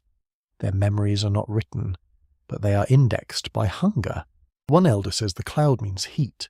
Another says it means disease among animals. A third says the last time the sky reddened this way, a ruler died. No one can verify this, but the statement is allowed to stand because age often receives the privilege of dramatic vagueness. The younger farmers listen anyway. Even uncertain memory is useful when the sky's behaving badly. Toward the marshes, birds move strangely. They lift in ragged groups, wheel once, and settle farther off. The reeds whisper as if touched by invisible hands. Smoke may be rising somewhere in the distance, though the haze makes direction difficult. The smell thickens, dry and faintly charred. A woman near the bank covers her mouth with her sleeve. The animals notice before people agree. Dogs pace. Oxen toss their heads. Sheep cluster. Birds shift. In ancient omen traditions, animal behaviour could matter as part of the larger reading of an event, even without formal divination. Rural people watch animals because animals often notice changes in weather, sound, scent, and ground before humans do. The field becomes an instrument. Every creature is a string touched by the disturbance. You follow a canal toward a small storage hut. Inside, sacks and baskets of grain are stacked on reed mats above the floor. The air smells dry, nutty, and faintly sweet. A young man checks each covering, then adds another layer of cloth over the exposed baskets. His movements are quick, irritated, frightened. He has no time for cosmic mystery. He has inventory. That is the quiet truth of catastrophe. It arrives with grandeur, but it is endured through chores. Cover this, move that, count these, wash those, tie the gate, find the child, save the seed. The burning cloud may belong to the heavens, but its consequences are handled at ground level by tired hands. Evening settles over the countryside with reluctant gentleness. The sky loses some of its red anger and turns a bruised violet near the horizon. The fields begin to darken. Insects resume their thin music. The canal reflects a single early star, trembling in the disturbed water. People do not trust the calm yet. They keep watching the animals, the crop, the jars, the air. They wonder whether the dust will harm the leaves by morning. They wonder whether the priests will demand offerings they can barely spare. They wonder whether the king will send officials who count losses with sympathy, which is to say, not enough sympathy. You stand among the barley as night deepens. The field whispers around you. The cloud has moved on, or thinned, or hidden itself inside darkness. Yet it remains in the taste of the air, in the covered jars, in the uneasy sheep, and in the minds of people who now understand that even the sky can enter the harvest. Above the plain, stars slowly return. Below them, grain bends in the wind. Animals settle into troubled sleep, and human beings listen to the land for signs that the burning cloud has not finished speaking. The story widens now, not outward across the fields, but downward into time, where memory becomes layered like silt beneath a river. You stand in a place that is not quite city, not quite dream, and not quite archive. It is a corridor made from fragments, flood mud underfoot, smoke above, broken tablets along the walls, names of kings half visible, then gone, long before recorded history said. People knew that the world could be remade without asking them. They knew water could rise.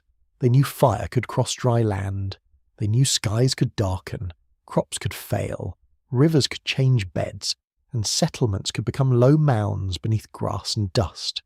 The burning cloud belongs to that larger human memory of cycles, where order is never permanent, only carefully renewed. You feel the weight of older disasters, not one event, neatly labelled and placed on a shelf, but many disturbances, remembered through story. A flood becomes a boundary between ages. A fire becomes divine judgment. A famine becomes punishment, warning, or test. A strange sky becomes a message from powers older than the walls. The ancient mind does not always ask what happened first. It asks what pattern has returned. A mainstream historical fact supports this older rhythm. Mesopotamian literature preserves repeated traditions of destruction and renewal, including flood narratives, city laments, and accounts of kingship passing between cities. Scholars from Oxford, Yale, and the University of Chicago have shown that these texts reflect deep concerns about instability, divine favour, and the fragile survival of urban order. These are not only stories of disaster, they are stories about recovery. A city falls, another rises, a temple is destroyed, then rebuilt. A king loses favour, then a new dynasty claims heaven has chosen differently. The world is wounded, but the scribes keep writing. That is their quiet defiance. Clay becomes the place where collapse is remembered without being allowed to win completely. You walk through a vision of the plain across centuries. First, there are scattered settlements beside marsh and river, then larger towns, busy with storage rooms and workshops, then temples rising higher, then walls, then rival cities, then armies, then silence in places that once sounded crowded. The land seems to inhale and exhale civilization. Nothing stays fixed. Even the rivers wander. The Euphrates and Tigris do not behave like obedient lines on a map. Over time, channels shift, floodplains change, marshes expand or shrink, and the geography of power moves with water. A city blessed by one generation's river may be stranded by another generation's silt. The divine will and the river's mood can look very similar when your harvest depended on both. That is perhaps unfair to the gods. The rivers had no paperwork, yet in Mesopotamia, natural change easily becomes sacred history. If a city loses water, why has it been abandoned by favour? If another city prospers, who has blessed it? If the sky darkens and dust falls on the crop, what cycle has begun again? The burning cloud enters a landscape already trained to think in returns. A quirky fringe tidbit belongs to this hidden timeline. Some modern readers have connected Sumerian cycles of kings before and after catastrophe with theories of lost ages, vanished high cultures, or hidden survivors who carried knowledge into Mesopotamia.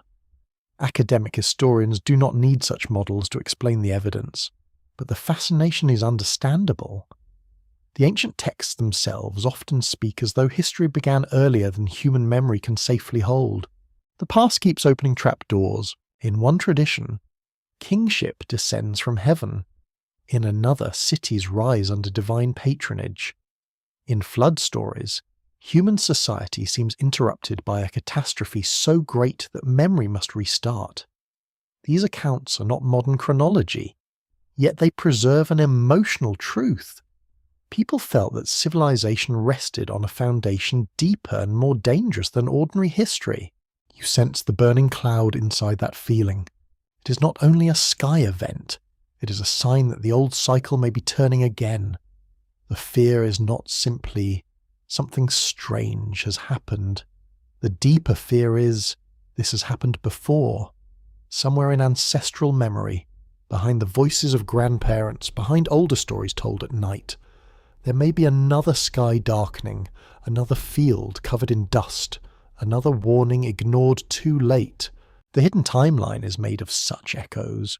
A flood deposit beneath a city mound, a burned layer under rebuilt houses, a lament written for fallen walls, a king list placing impossible rains before a great break, a ritual performed to turn aside celestial danger. Each piece is incomplete. Together, they suggest a worldview in which human life moves through cycles of creation, prosperity, offence, disaster, and renewal. This does not mean every myth conceals a single event. That would be too easy. Scholars continue to debate how ancient catastrophe traditions combine environmental memory, political theology, ritual symbolism, and literary art.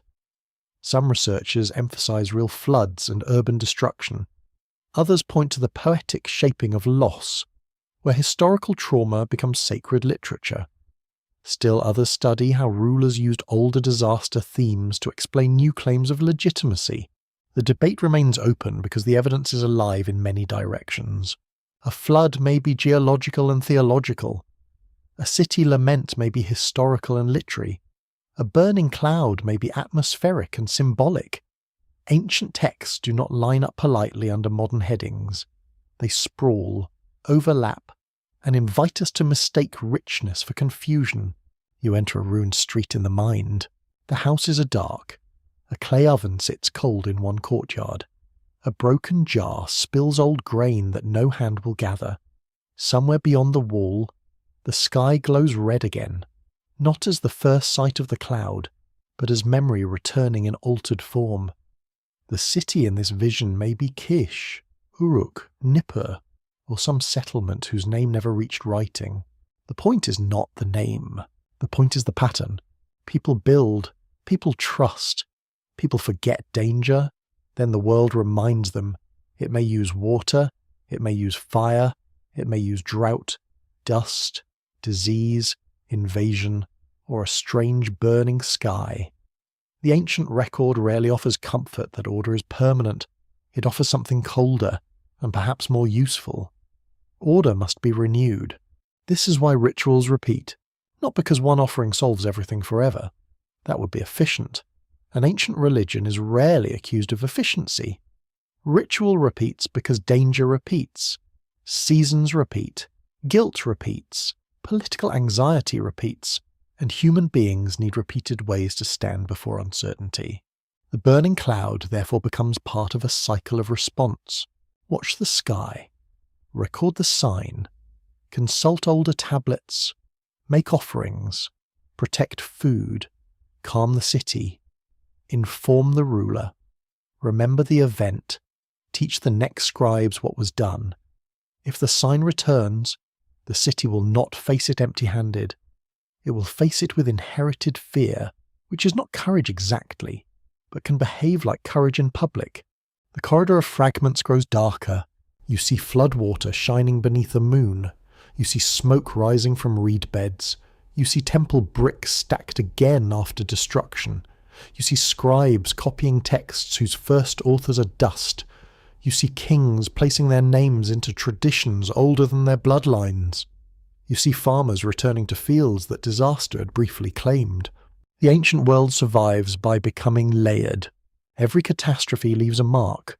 Every rebuilding covers it without erasing it. Beneath the floor of a house lies an older floor.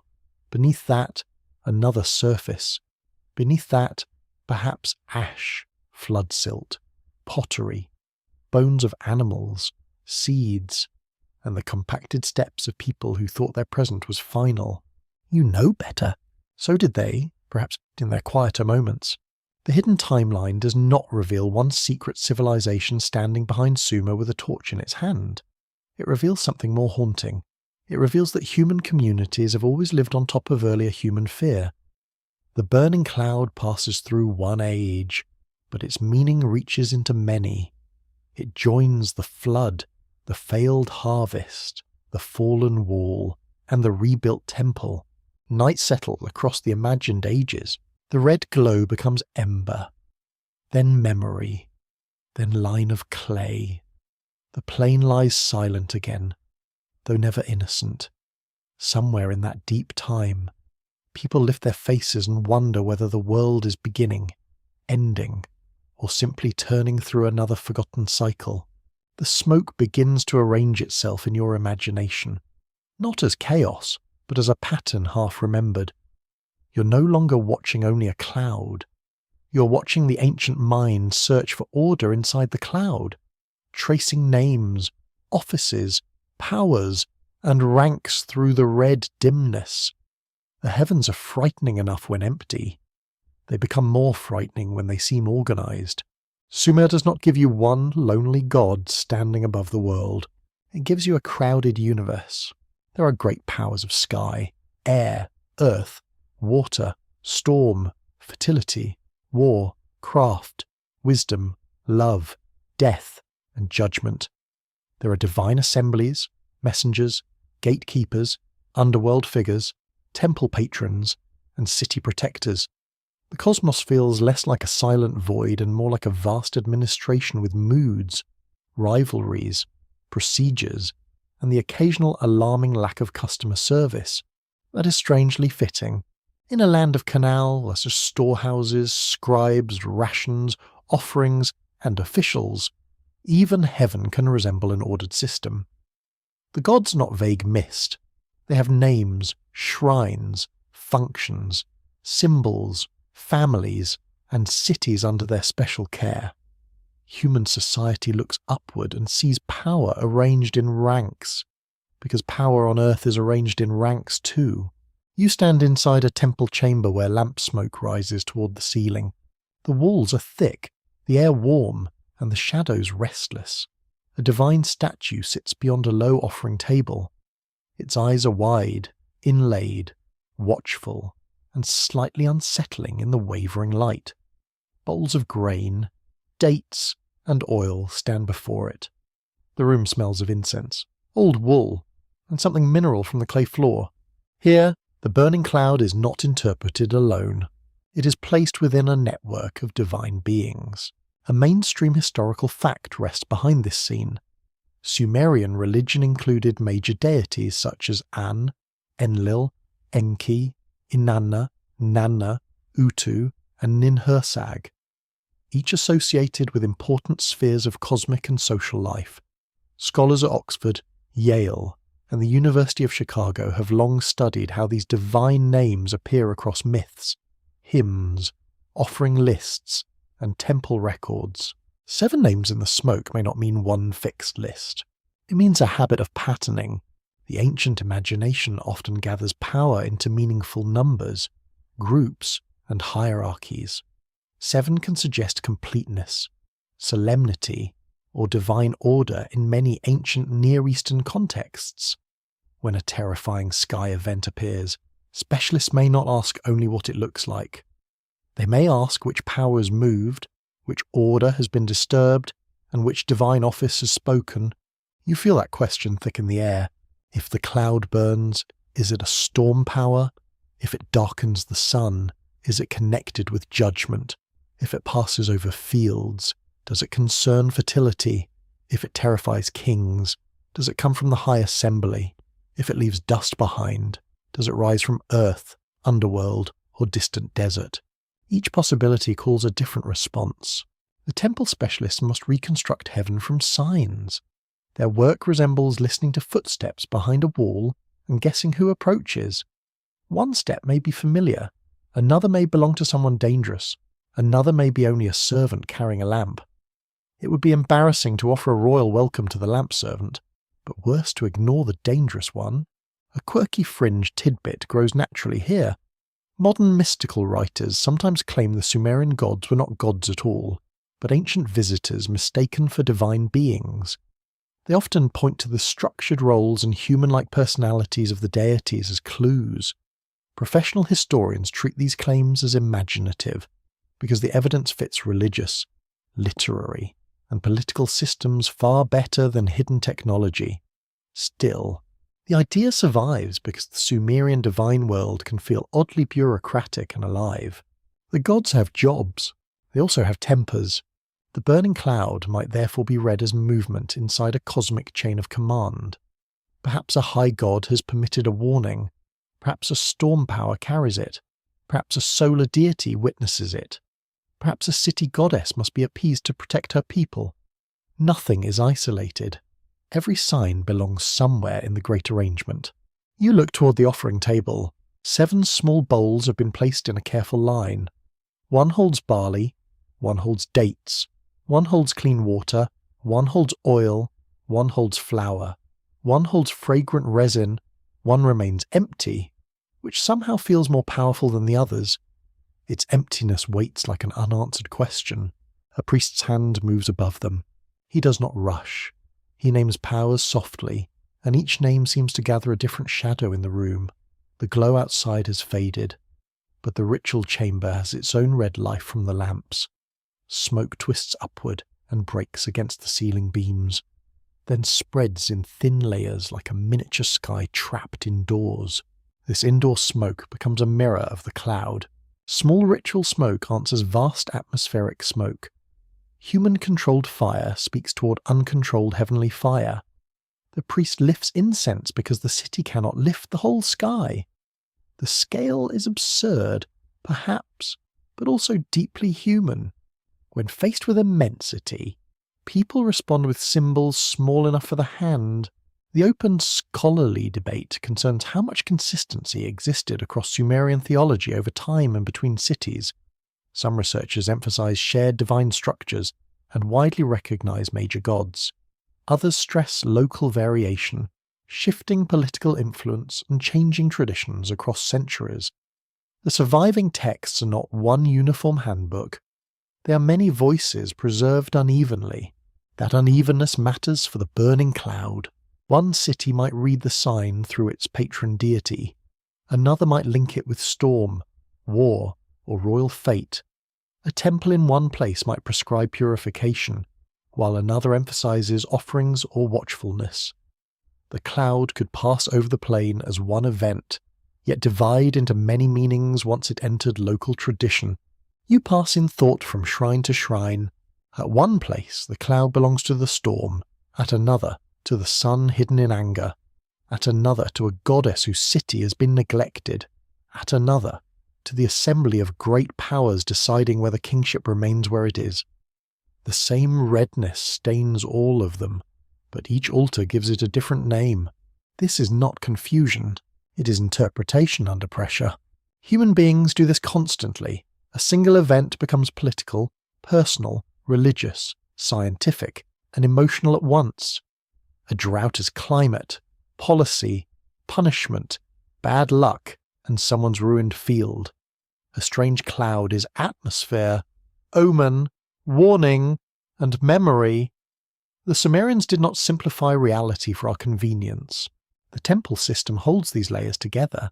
Offerings create relationship. Hymns create praise. Omens create guidance. Myths create background. Kingship creates public order. Scribal records create continuity. In this structure, the divine world becomes readable, not completely, but enough to act, enough to avoid paralysis, enough to pretend the universe has a filing system. That filing system is impressive, if slightly terrifying.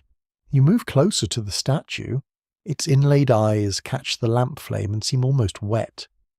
In the stillness, you sense why ancient people treated divine images not as decoration, but as inhabited presences.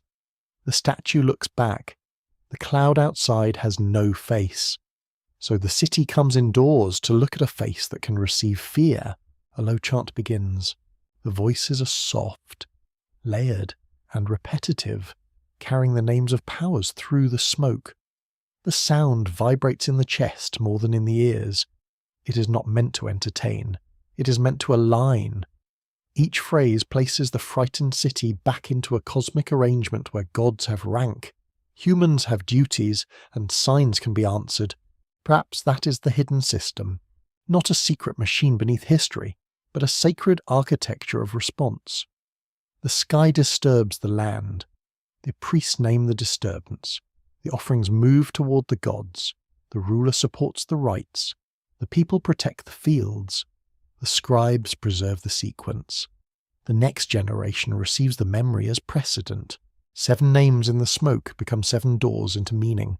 1 door opens toward sky, 1 toward storm, 1 toward wisdom, 1 toward earth, 1 toward the sun, 1 toward fertility, 1 toward the deep places where human certainty does not survive. The burning cloud passes before them all, refusing to belong completely to any single power. That refusal keeps it alive. A simple omen can be used and forgotten. A difficult sign returns in discussion, ritual, and story. It attracts names because no name holds it. It moves through divine categories like smoke through reeds. The system tries to catch it, and the attempt becomes part of the record. The lamps burn lower now. The 7 bowls sit quietly on the table. The empty one remains empty. Outside, the night has taken back the city, though a faint bitterness still rides the air. Inside, the temple chamber holds the afterimage of redness, smoke, names, and human effort. You understand that the ancient world did not merely fear the burning cloud. It organized itself around the fear. It gave the cloud witnesses names, offerings, ranks, and possible meanings. It placed the event inside a universe crowded with powers, where nothing vast could pass overhead without leaving a mark in heaven's order. And perhaps that is why the memory endured. Not because the cloud was fully understood, but because it entered a system built to remember what understanding could not complete. The question of humanity begins in the low places, not among stars, but beside mud, water, and labour. You find yourself at the edge of a field before sunrise, where the world is grey, damp, and quiet. The burning cloud has passed from direct sight, yet it has left a strange seriousness over the land. People move carefully, as though the earth itself is listening. A canal glimmers in the half-light. The water is cold around the ankles of the workers stepping down to clear the silt. Their hands disappear into brown current, gripping weeds, clay, and tangled roots. Mosquitoes hover above the bank in small whining clouds. Date palms stand nearby, black against the paling sky. The smell is wet earth, animal breath, and yesterday's ash still faint in the air. Here, you begin to understand humanity's role, not as a grand philosophical idea at first, not as the centre of creation, crowned with glory and singing beautifully, though one hopes someone sings better than the donkeys. Humanity appears in the Sumerian imagination as necessary, useful, burdened, and bound to service. People exist within a cosmic economy. That phrase may sound cold. The tablets can sound cold too. In several Mesopotamian myths, humans are created or assigned their place so they can relieve divine labour, maintain offerings, tend temples, and keep the world's sacred system supplied. Scholars from Oxford, Yale, and the University of Chicago have studied these traditions as part of a broader ancient Near Eastern picture in which humans serve gods through ritual, agriculture, and ordered society. That is a mainstream historical fact. It does not mean ordinary people walked around saying, "How lovely, I am a cosmic employee." They had families, complaints, hunger, laughter, desire, fear, and probably strong opinions about neighbours. Yet the sacred framework placed human work within a larger order. Farming, offerings, building, brewing, weaving, and carrying could become part of a divine arrangement. You watch a worker lift a basket of silt. His back bends. His feet slide in the mud. He passes the basket upward to another man, who empties it onto the bank. The motion repeats. Again, again, again. No celestial choir appears to thank them. The canal simply becomes clearer, which is the kind of miracle human beings are usually asked to produce. The burning cloud makes this labour feel more urgent. If the sky is unstable, the city must be stable. If the heavens send signs, humans must respond with work. If the gods are disturbed, offerings must continue. If fields are threatened, canals must function. Humanity's role is not merely to wonder, it is to maintain. That word carries weight. Maintain the water, maintain the wall, maintain the temple, maintain the granary, maintain the story, maintain enough courage to rise in the morning when the sky has behaved badly. Ancient civilization rests on maintenance far more than spectacle. The great temples impress, but someone sweeps them. The king commands, but someone brings the bread. The gods receive offerings, but someone grinds the grain. A quirky fringe tidbit appears at this point like a moth near a lamp. Some modern readers have claimed that Sumerian myths describe humans engineered as workers by beings from the heavens. They turn sacred stories of divine labour and human creation into theories about ancient genetic design. Professional historians do not accept that reading, because the texts belong to myth, ritual, and theology. Yet the idea persists because the myths do speak with startling bluntness about humans and labour. There is a reason it catches attention. The old stories do not always flatter humanity. They do not present people as free rulers of the world, standing above nature in perfect confidence. They often present humans as dependent, mortal, noisy, useful, and occasionally troublesome. In some myths, people are almost too loud for the gods. One suspects the gods had never lived near a busy market. You move from the canal toward the temple kitchen. There, humanity's role becomes fragrant. Bread is being prepared for offerings. Flour dust hangs in the air. Hands knead dough on a low surface. Someone pours oil carefully from a jar. Dates are sorted. Beer is checked. The room is warm, smoky, and full of practiced motion. The gods must be fed, of course. The divine does not eat as humans eat. The offerings work within a sacred relationship. Food, scent, care, purity, and presentation matter. Human labour becomes a way of sustaining contact between city and heaven. When the burning cloud passes, the offerings become even more important because the relationship feels strained. This is where the system tightens around ordinary people.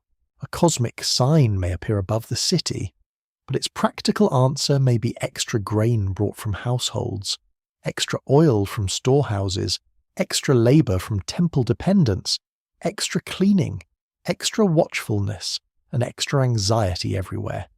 The heavens rarely pay overtime. Still, People comply, not always willingly, not always equally, not always without resentment, but they comply because the system binds survival, belief, and social order together. Refusing temple service is not merely private rebellion, it risks angering powers that might already be speaking through a red sky. You stand beside a woman carrying a basket of barley. The basket presses into her hip. Her eyes are tired. She may believe deeply. She may also be irritated that belief weighs this much. Both can be true. Human beings are very skilled at carrying devotion and annoyance in the same basket. She pauses near the temple gate. Above it, the sky has brightened to pale gold, though a faint brown veil remains near the horizon. The cloud is gone in form, but not in consequence. Priests require offerings. Officials inspect supplies. Scribes prepare records. Workers clear canals and roofs. The human response spreads through the city like ripples from a thrown stone. An open scholarly debate concerns whether Mesopotamian myths of human creation mainly reflect religious cosmology, social hierarchy, temple labour systems, or literary reflection on the burden of work. Different scholars emphasize different layers. The debate remains important because these stories are not simple explanations. They are ancient reflections on why humans suffer, serve, build, and die. You feel the force of that question. Why are humans here? To feed gods? To work fields? To keep order? To remember? To suffer intelligently? To make clay speak? To look upward when the sky burns and answer with bread, water, and frightened discipline? Perhaps the old myths are not trying to humiliate humanity. Perhaps they are trying to explain why existence feels like duty from the beginning. Even joy in Mesopotamia is framed by labour.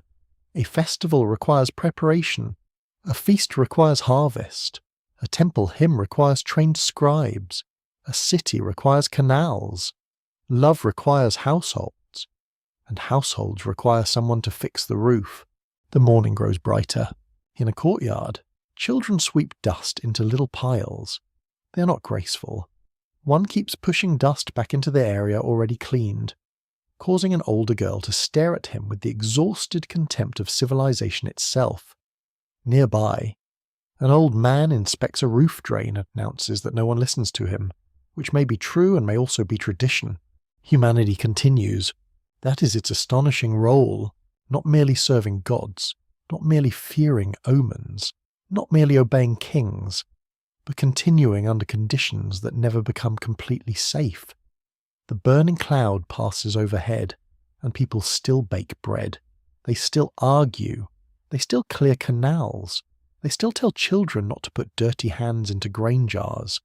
They still make meaning because meaning helps work feel less like punishment. You walk toward a scribal room. A young student presses signs into clay, practicing words connected with labour, offerings, and divine names. His tablet is uneven. His teacher corrects him. Outside, workers carry baskets in the brightening heat. The student may one day record an omen. For now, he learns the signs that hold the world together. Writing itself becomes part of humanity's task. The gods may send signs, but humans store them. The sky may burn, but humans describe the colour. The fields may suffer, but humans count the losses. The king may order, but humans record the order. The temple may demand, but humans list the offerings. Memory becomes a labour assigned to the species. This is a heavy gift. You stand at the threshold as sunlight touches the clay tablets drying along a shelf. Their surfaces glow softly. Each one is a small human answer to the vastness outside. Not a victory, not a complete explanation. An answer. The burning cloud asks what humans are for, and Sumer answers in many voices. Humans are workers of the fields, servants of temples, makers of bread, clearers of canals, watchers of signs, carriers of offerings, keepers of memory, and frightened creatures who try to turn fear into order. Perhaps that is not small. Perhaps the dignity lies exactly there, in the tired hands that continue when the sky gives no apology. The cloud passes over gods and kings in story, but it is ordinary people who must sweep the ash, protect the grain, calm the animals, and begin the next day. Their role is not glamorous, it is immense. By full morning the city is awake. The red twilight has become a rumour carried in daylight. Work songs return, hammers strike, water moves. Animals complain with renewed confidence. The temple smoke rises straight into the air, pale and controlled.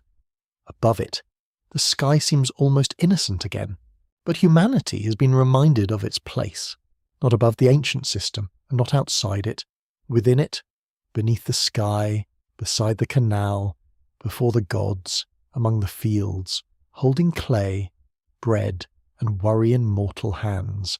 The plain no longer feels isolated when you imagine the horizon in every direction.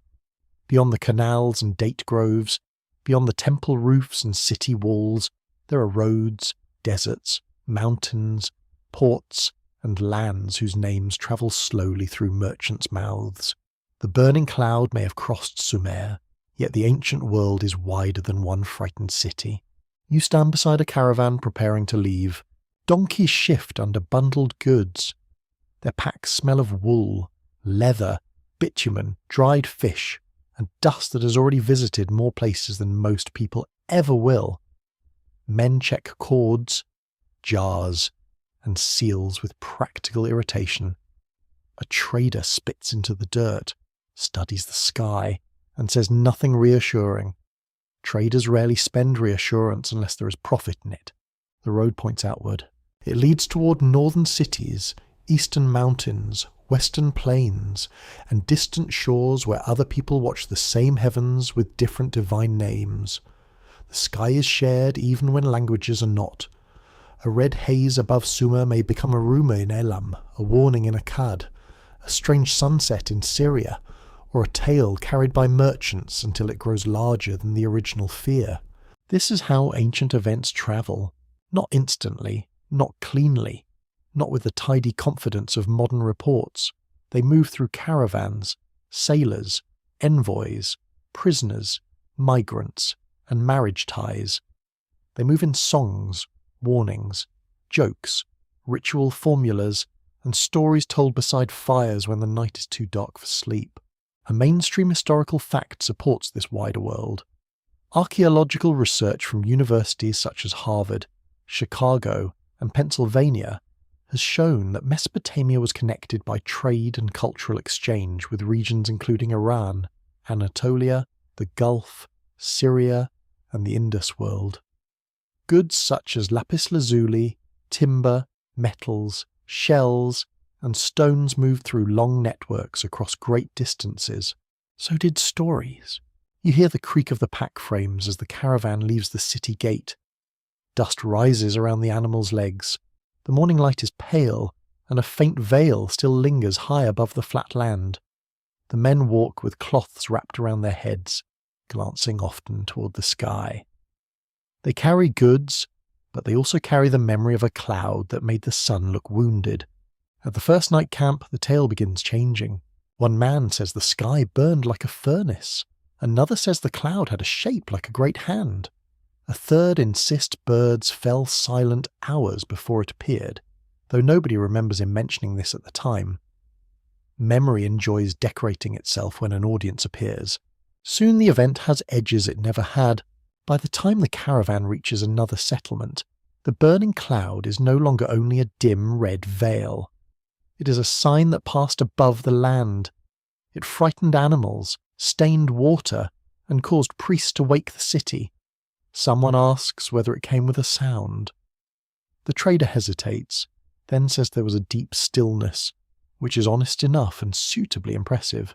The listeners compare it to their own traditions.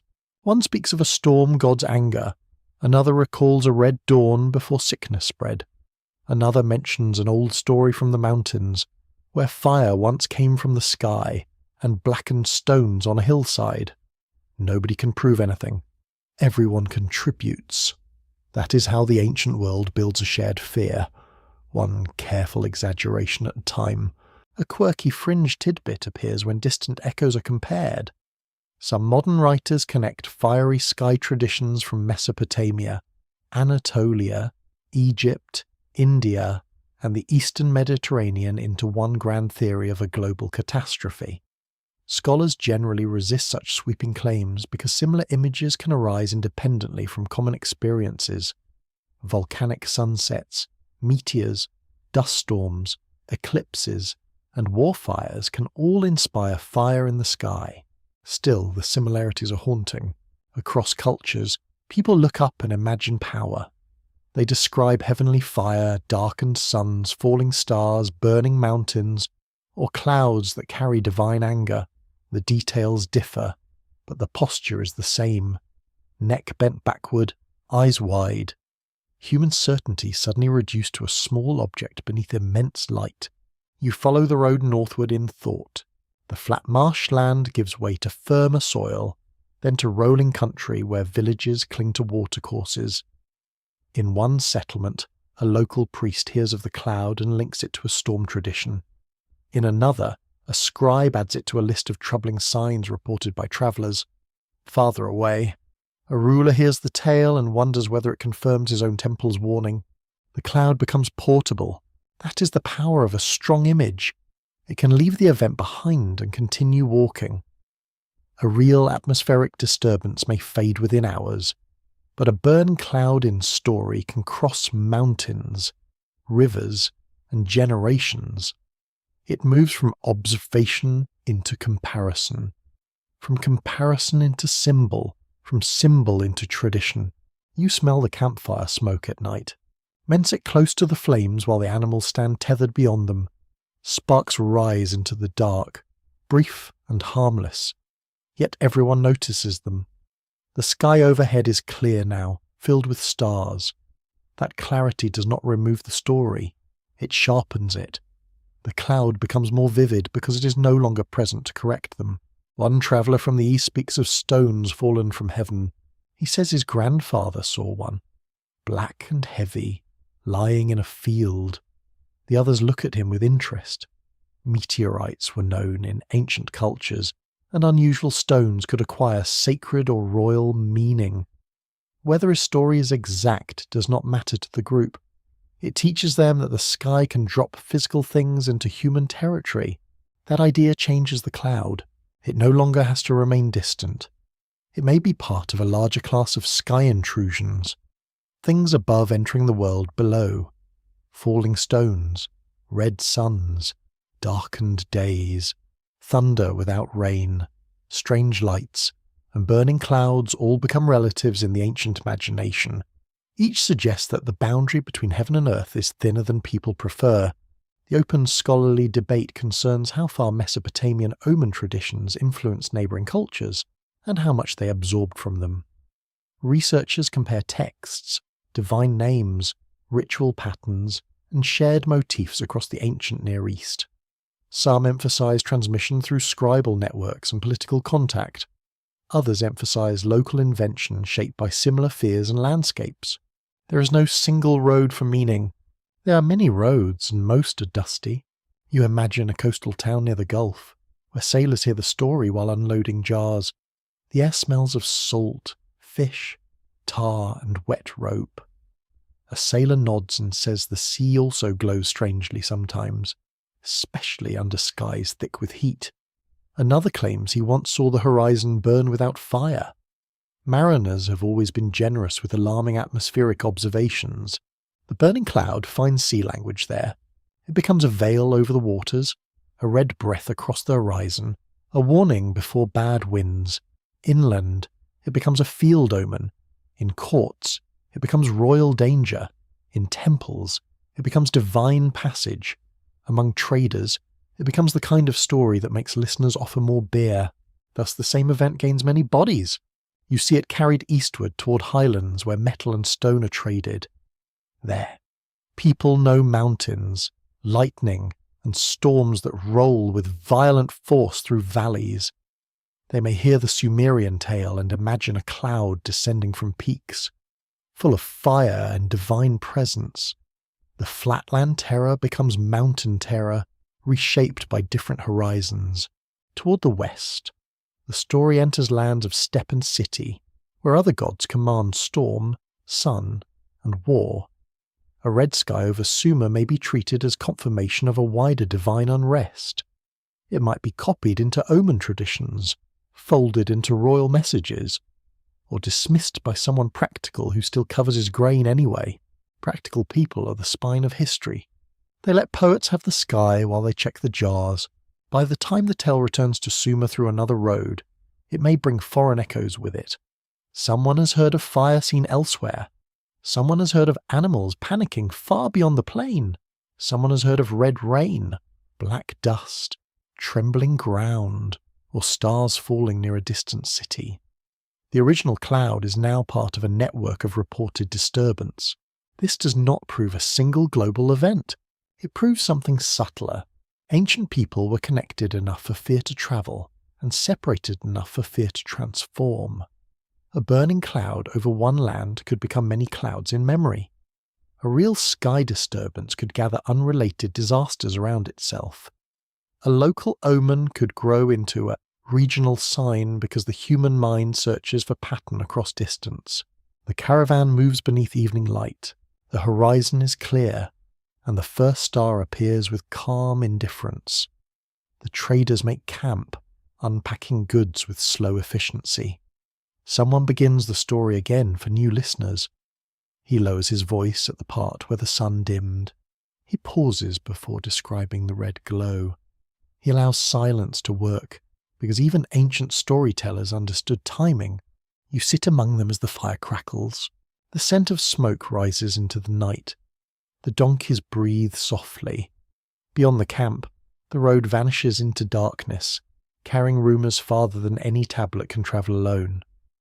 The burning cloud has crossed into other lands now, not necessarily as one physical bodies, but as shared unease, exchanged image and travelling warning.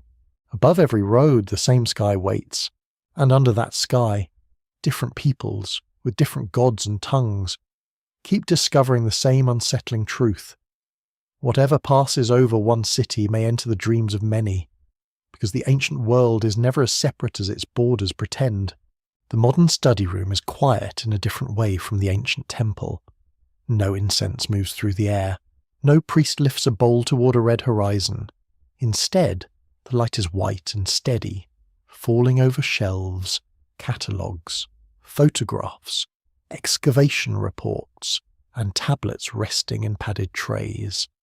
The fear is gone from the sky, but not from the evidence. You stand beside a table where clay fragments wait.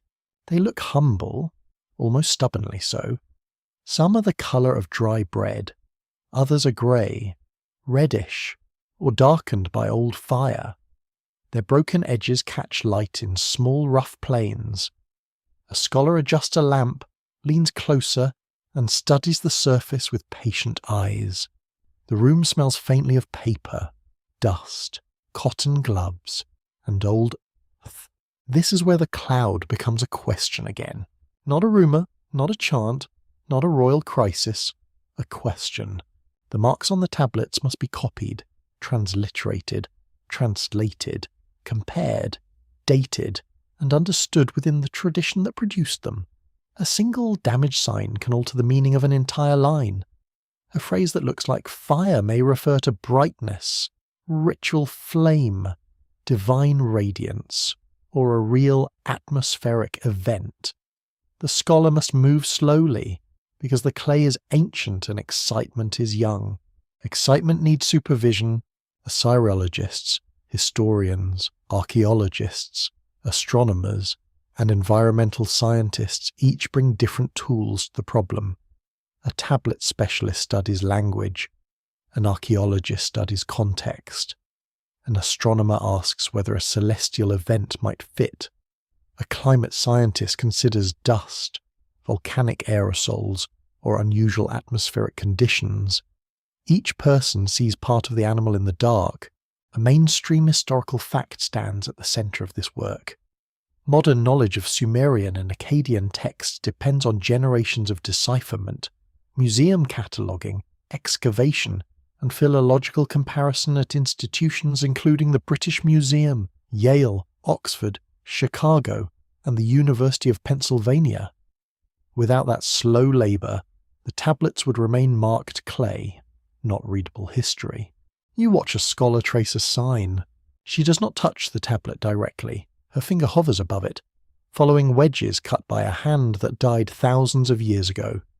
On a screen nearby, an enlarged image shows shadows inside the impressions. A wedge may be deep or shallow, a corner may be chipped, a surface may be worn until certainty thins. The ancient scribe once wrote with pressure, the modern scholar reads with restraint. That restraint matters when dealing with something as enticing as a burning cloud. It would be easy to declare it a comet, a meteor, a volcanic veil, or proof of a forgotten catastrophe. It would also be easy to dismiss it as pure metaphor and walk away. Both answers are comfortable. The evidence is not comfortable. It lies between. Some tablets belong to omen traditions where celestial and atmospheric signs are given possible meanings. Others are literary compositions where imagery serves emotion, theology, or political memory. Some records are copies of older texts made much later than the first event they describe. A copy preserves words, but also distance. It may carry memory through generations while altering its setting. You feel how fragile certainty becomes. The room is full of careful doubt. Dictionaries lie open, photographs are compared, earlier editions are checked. A reading made decades ago is reconsidered because a new fragment has been identified. A sign once thought to refer to smoke may be reclassified. Another may remain uncertain, marked with scholarly hesitation. Hesitation is not failure. It is honesty wearing sensible shoes. A quirky fringe tidbit enters the room uninvited, as fringe tidbits often do. In popular books and online theories, a damaged ancient phrase can become evidence for almost anything, from planetary catastrophe to hidden weapons in the sky. Scholars sometimes sigh at these leaps, because real tablets are more difficult and more interesting than the dramatic summaries made from them. Clay rarely supports neat conspiracies. It prefers grammar problems. Yet even the most cautious scholar understands why the subject attracts wonder. The ancient descriptions are vivid. The sky darkens. Fire appears above. The land suffers under signs. Gods move through storm and brightness. These images feel close to disaster memories that modern science also knows can happen. Meteors burst. Volcanoes veil sunsets. Dust storms swallow cities. Wildfires tint distant horizons. The natural world has always owned a large theatre department. The question is not whether such things can happen. They can. The question is whether this tablet, this line, this phrase, in this context, points to one of them. That is far more difficult. A scholar cannot simply match a dramatic ancient image with an exciting modern event and declare victory. The dates must fit. The language must fit. The geography must fit. The textual tradition must fit. Preferably, several independent kinds of evidence should nod politely at one another. They often refuse. One researcher compares the tablets with known astronomical records. Another studies sediment layers from archaeological sites. Another looks at patterns of abandonment, fire, or rebuilding. Another examines myths of divine storms and city destruction. The burning cloud becomes a meeting place for disciplines that do not always speak the same language. In one folder, excavation notes describe ash in a building. In another, a tablet describes a sky sign. In another, a later text recalls disaster with divine language. Each piece is real. Their connection is uncertain. This is where good scholarship must resist the human hunger for a single hidden key. History rarely gives a key. More often, it gives several broken handles and a door that may not belong to the room. The open scholarly debate is broad and serious. Researchers continue to ask how much ancient omen literature preserves real observations, how much reflects inherited symbolic systems, and how much was shaped by scribal imagination. Similar debates surround catastrophe memories in myth. where real environmental events and literary creation can become inseparable over time, you notice that no careful scholar says the mystery is meaningless. They say it must be handled properly. A tablet may not prove a burning cloud crossed the whole ancient world, yet it can prove that ancient people imagined, feared, recorded, and interpreted such sky disturbances within a powerful intellectual tradition. It can show how a culture made sense of danger. It can reveal the grammar of dread. That is already a great deal. The scholar turns to a reference work. A term for cloud is checked. A term for flame is compared. A word for covering, darkening, or passing over is examined in other texts. The meaning shifts slightly with each example. Ancient language is not a machine where one sign always gives one modern word. It is a living field of use, metaphor, habit, and context. Translation becomes an act of listening, not only to words, but to the world behind them. What did smoke mean in a land of reed fires? What did red light mean to people trained in omens? What did a cloud signify in a dry region where rain could be blessing and storm or threat? What did a sky sign mean when kingship itself was believed to tremble beneath heaven? The tablet cannot answer fully. Still, it pushes back against laziness. In another room, scientists discuss natural explanations. A meteor airburst can create intense light, shock waves, and dust. A volcanic eruption far away can tint sunsets for months. A severe dust storm can darken the day and redden the sun. Regional fires can produce smoke clouds that travel great distances. Each possibility has strengths. Each has problems. The burning cloud remains patient. It lets the theories gather around it, then slips slightly aside. But slipping is not defeat. It is the nature of ancient evidence. The past arrives damaged, translated, and uneven. A modern researcher can illuminate parts of it, but not command it to become complete. The most dignified scholarship allows mystery to remain where the evidence requires it. You stand by the table as the scholar places the fragment back into its tray. The clay looks small again. Its marks no longer glow with imagined fire. They sit quietly under the lamp, shallow wedges in hardened earth. Yet the room has changed. The fragment has drawn together scribes, kings, priests, farmers, traders, scientists, and readers across time. A small piece of clay has made the sky difficult again. The scholar writes a note, cautious and precise, possible atmospheric omen, reading uncertain, context requires comparison, further study needed. The sentence sounds modest, almost dull. But inside that modesty lives respect for the ancient world. It refuses to pretend certainty where only fragments remain. You leave the study room with the tablet silent still near you. The modern lights hum softly. Outside, the sky may be perfectly ordinary, but the work continues, one sign at a time, as scholars weigh fragments against stars, ash, grammar, myth, and memory. They do not close the mystery, they make it clearer, which is harder. And somewhere within that careful clarity, the burning cloud remains suspended, neither solved nor dismissed, still glowing faintly between evidence and imagination. The natural world enters the story without asking permission from the gods, derives through dust, stone, pressure, heat, ice, wind, and particles too small for ancient eyes to see.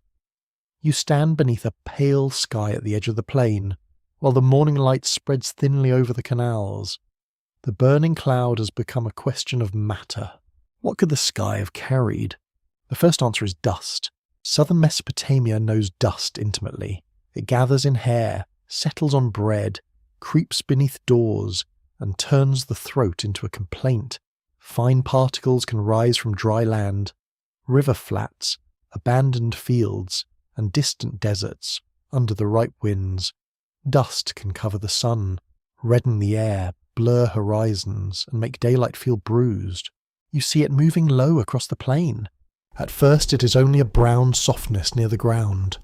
Then it lifts, curls, thickens, and spreads. Reeds vanish behind it. date palms lose their edges. The sun becomes round and dull, like copper seen through cloth. A child standing at a doorway rubs his eyes. A dog sneezes with tragic seriousness. Dust is ordinary until there is too much of it. Then it becomes cosmic. A mainstream scientific fact rests here. Studies in atmospheric science show that dust aerosols can scatter sunlight, reduce visibility, redden skies, and travel long distances from their source regions.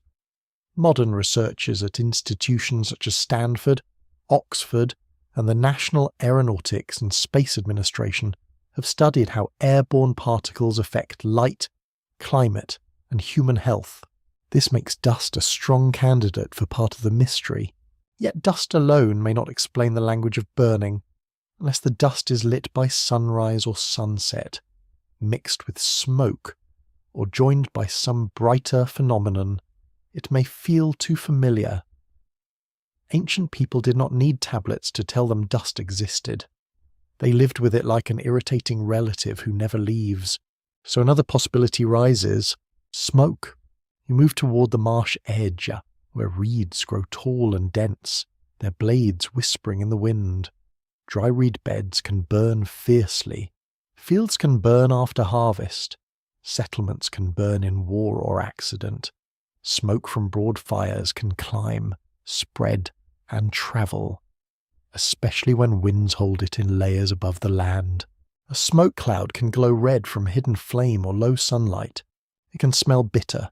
It can darken the day. It can drop ash, make animals restless, and carry fear across regions.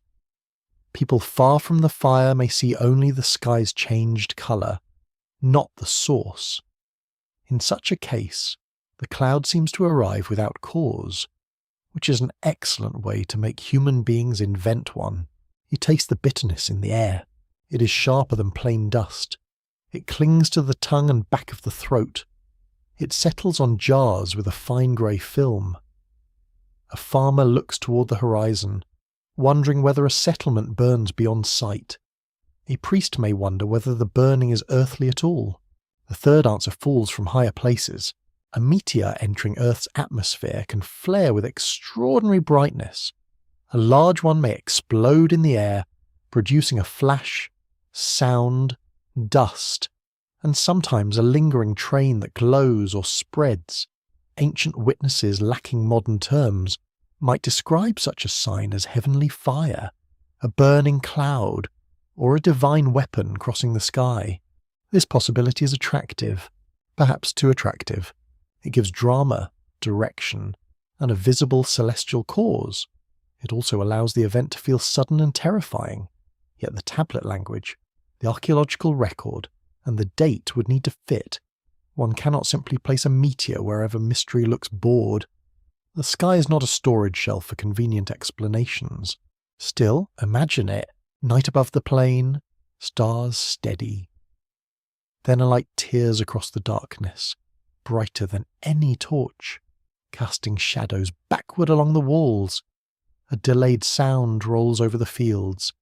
A pale trail remains, twisting in the upper air, illuminated and spreading like smoke from an invisible wound. People stare until their necks ache. Later, words fail gracefully. Fire in heaven, cloud of flame, red covering, divine sign. A quirky fringe tidbit clings to meteor theories with particular enthusiasm. Some writers connect ancient fiery sky descriptions with catastrophic impacts that supposedly changed civilization overnight. A few even search for one grand event behind many myths of fire, flood, and falling stars. Professional researchers demand stronger evidence, but the fascination continues because impacts are real, rare, and deeply cinematic.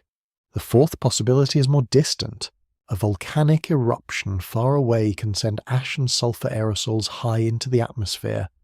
These particles may travel widely and produce red sunsets, dimmed sunlight, strange haze, cooler temperatures, and anxious harvests. Ancient people might not know a distant mountain had erupted. They would see only the altered sky. This explanation carries a quiet power. The source can be invisible. The effect can be regional or even wider. The sky can redden for days or weeks. The sun can look weak. Crops can suffer through climate shifts.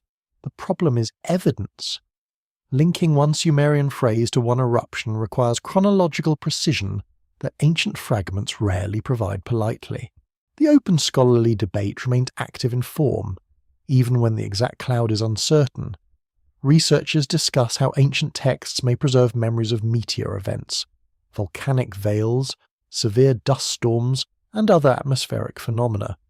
Some emphasize natural triggers behind mythic imagery. Others warn that metaphor and ritual language cannot be forced into modern scientific categories. You stand between these explanations. Dust rises at your feet. Smoke stains the horizon. A meteor burns in imagination. A volcano beyond the known world breathes into the high air. Each possibility has a voice. None speaks the whole sentence. Perhaps the cloud was not one thing. Nature often combines its effects with impressive lack of concern for future historians. Dust can mix with smoke. Smoke can be lit by a low sun. A meteor can produce a luminous trail in already hazy air. Volcanic particles can make ordinary clouds appear strange. Human memory can then bind several days, reports, or events into one unforgettable sign. That may be the most reasonable unease. A composite memory, not false but layered, not invented but reshaped. A sky disturbance seen by some, heard about by others, ritualized by priests, reported to rulers, and copied by scribes. Over time, the event becomes clearer in feeling and less clear in mechanism. The fear survives better than the physics. You walk beside a field where morning work has resumed. The barley appears unharmed, though a faint film of dust rests on the leaves. Workers shake it loose with their fingers and inspect the grain heads.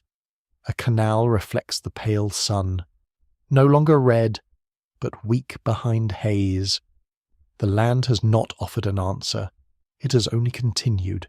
That is nature's most unsettling habit. It terrifies, then proceeds. The ancient people may not care whether the source was aerosol scattering, impact plume, or smoke transport. They care that the sky darkened, animals shifted, ash or dust fell, and the city grew afraid. Modern science can explain mechanisms, but it cannot remove the original human sensation of standing under a world suddenly made strange. A scholar might prefer dust. A storyteller might prefer a comet. A priest might prefer divine warning. A farmer might prefer knowing whether the crop will survive. Each answer reveals the person asking. By late afternoon, the haze thins. The sun regains a sharper edge. Birds return to the reeds with cautious confidence. A goat chews something it should not, proving that cosmic anxiety has limits. The air still tastes dry, but less bitter. Life leans back toward its ordinary shape. Yet the question remains, was the burning cloud a comet, storm, smoke, volcanic veil, meteor trail, or memory woven from several disturbances? The evidence does not fully obey. The tablets preserve ancient perception, not a laboratory report. The ground preserves layers, not explanations. The sky preserves nothing for long. You look upward into the clearing blue. It seems innocent now, almost empty. That innocence is not entirely believable. The same atmosphere that carries birds and rain can carry ash, dust, firelight, and fear. The same heavens that guide planting seasons can suddenly bloom with a sign no one invited. Perhaps that is why the burning cloud endures. It sits where science, memory, and sacred imagination meet. It can be studied without being reduced. It can be explained in parts without being made small. Its strangeness is not proof of the impossible. It is proof that the natural world has always been capable of overwhelming the human mind. The city continues beneath the sky. The tablets wait. The fields breathe. The dust settles. And somewhere between comet storm and remembered terror, the cloud keeps glowing in the oldest chamber of history, refusing to become only one thing. The scribe sits in a room where fear has become quiet enough to write. The walls are mud brick, thick and warm, and the doorway is covered by a hanging reed mat that stirs whenever the evening wind enters. A low lamp burns near his left hand, giving off a small yellow flame and the faint smell of hot oil. Outside, the city has begun to settle, though not peacefully. You hear distant voices in the lanes. They rise, fall, and fade into the thickening dark. Somewhere a door closes with a wooden scrape. Somewhere a child asks the same question for the third time, and an adult answers with diminishing patience. The strange sky has passed from the immediate sight, yet everyone still speaks as if it may be listening. The scribe smooths a tablet. His fingers are damp, careful, and stained with clay. The tablet is newly formed, soft enough to receive marks, firm enough to keep them. Beside it lies the reed stylus, cut to a clean triangular point. Such a simple tool, such a dangerous tool. A record can outlive excuses. He has been told to write the report clearly, not beautifully, not extravagantly. Clearly. The temple observers have given their accounts. Messengers have brought details from fields and gates. Priests have supplied the correct formula. Officials have added practical concerns because no omen is complete until someone asks about grain. He inhales slowly. The lamp trembles. A mainstream historical fact belongs to his hand. Sumerian scribes were trained through long practice in writing signs, copying model texts, learning lists, and producing administrative and religious documents. Scholars from Yale, Oxford, and the University of Pennsylvania have shown that scribal education created a professional culture able to preserve both ordinary records and complex literary traditions. That culture rests inside this single evening. The scribe does not write as an isolated genius. He writes as the living point of a long discipline. Teachers shaped his hand. Older tablets shaped his language. Temple needs shaped his purpose. Administrative habits shaped his order of details. He may be afraid, but he knows where fear belongs on the line. He presses the first sign into clay. The sound is nearly nothing, a small damp click. Yet the act feels enormous. The moment the stylus enters the surface, the event begins changing from experience into record. The cloud is no longer only redness in the sky or bitterness on the tongue. It becomes signs arranged by human judgment. A second sign follows, then another. His writing names the time as carefully as he can. It names the direction of the sign. It notes the glow, the dimming, the falling powder, and the distress among animals. It may invoke the gods or place the event within omen language. It may include a recommendation for ritual action. It may be copied later, misunderstood later, revered later, or ignored by someone searching only for tax accounts. He cannot know. That ignorance gives the scene its tenderness. He writes for his own institution, perhaps for a superior, perhaps for the temple archive. He does not know that distant centuries may search his words for a comet, a dust storm, a mythic system, or a vanished catastrophe. He is simply trying not to make a mistake while the city breathes uneasily around him. A quirky fringe tidbit slips into the lamplight. Some modern readers imagine every ancient scribe as a keeper of forbidden secrets, guarding cosmic knowledge from ordinary people.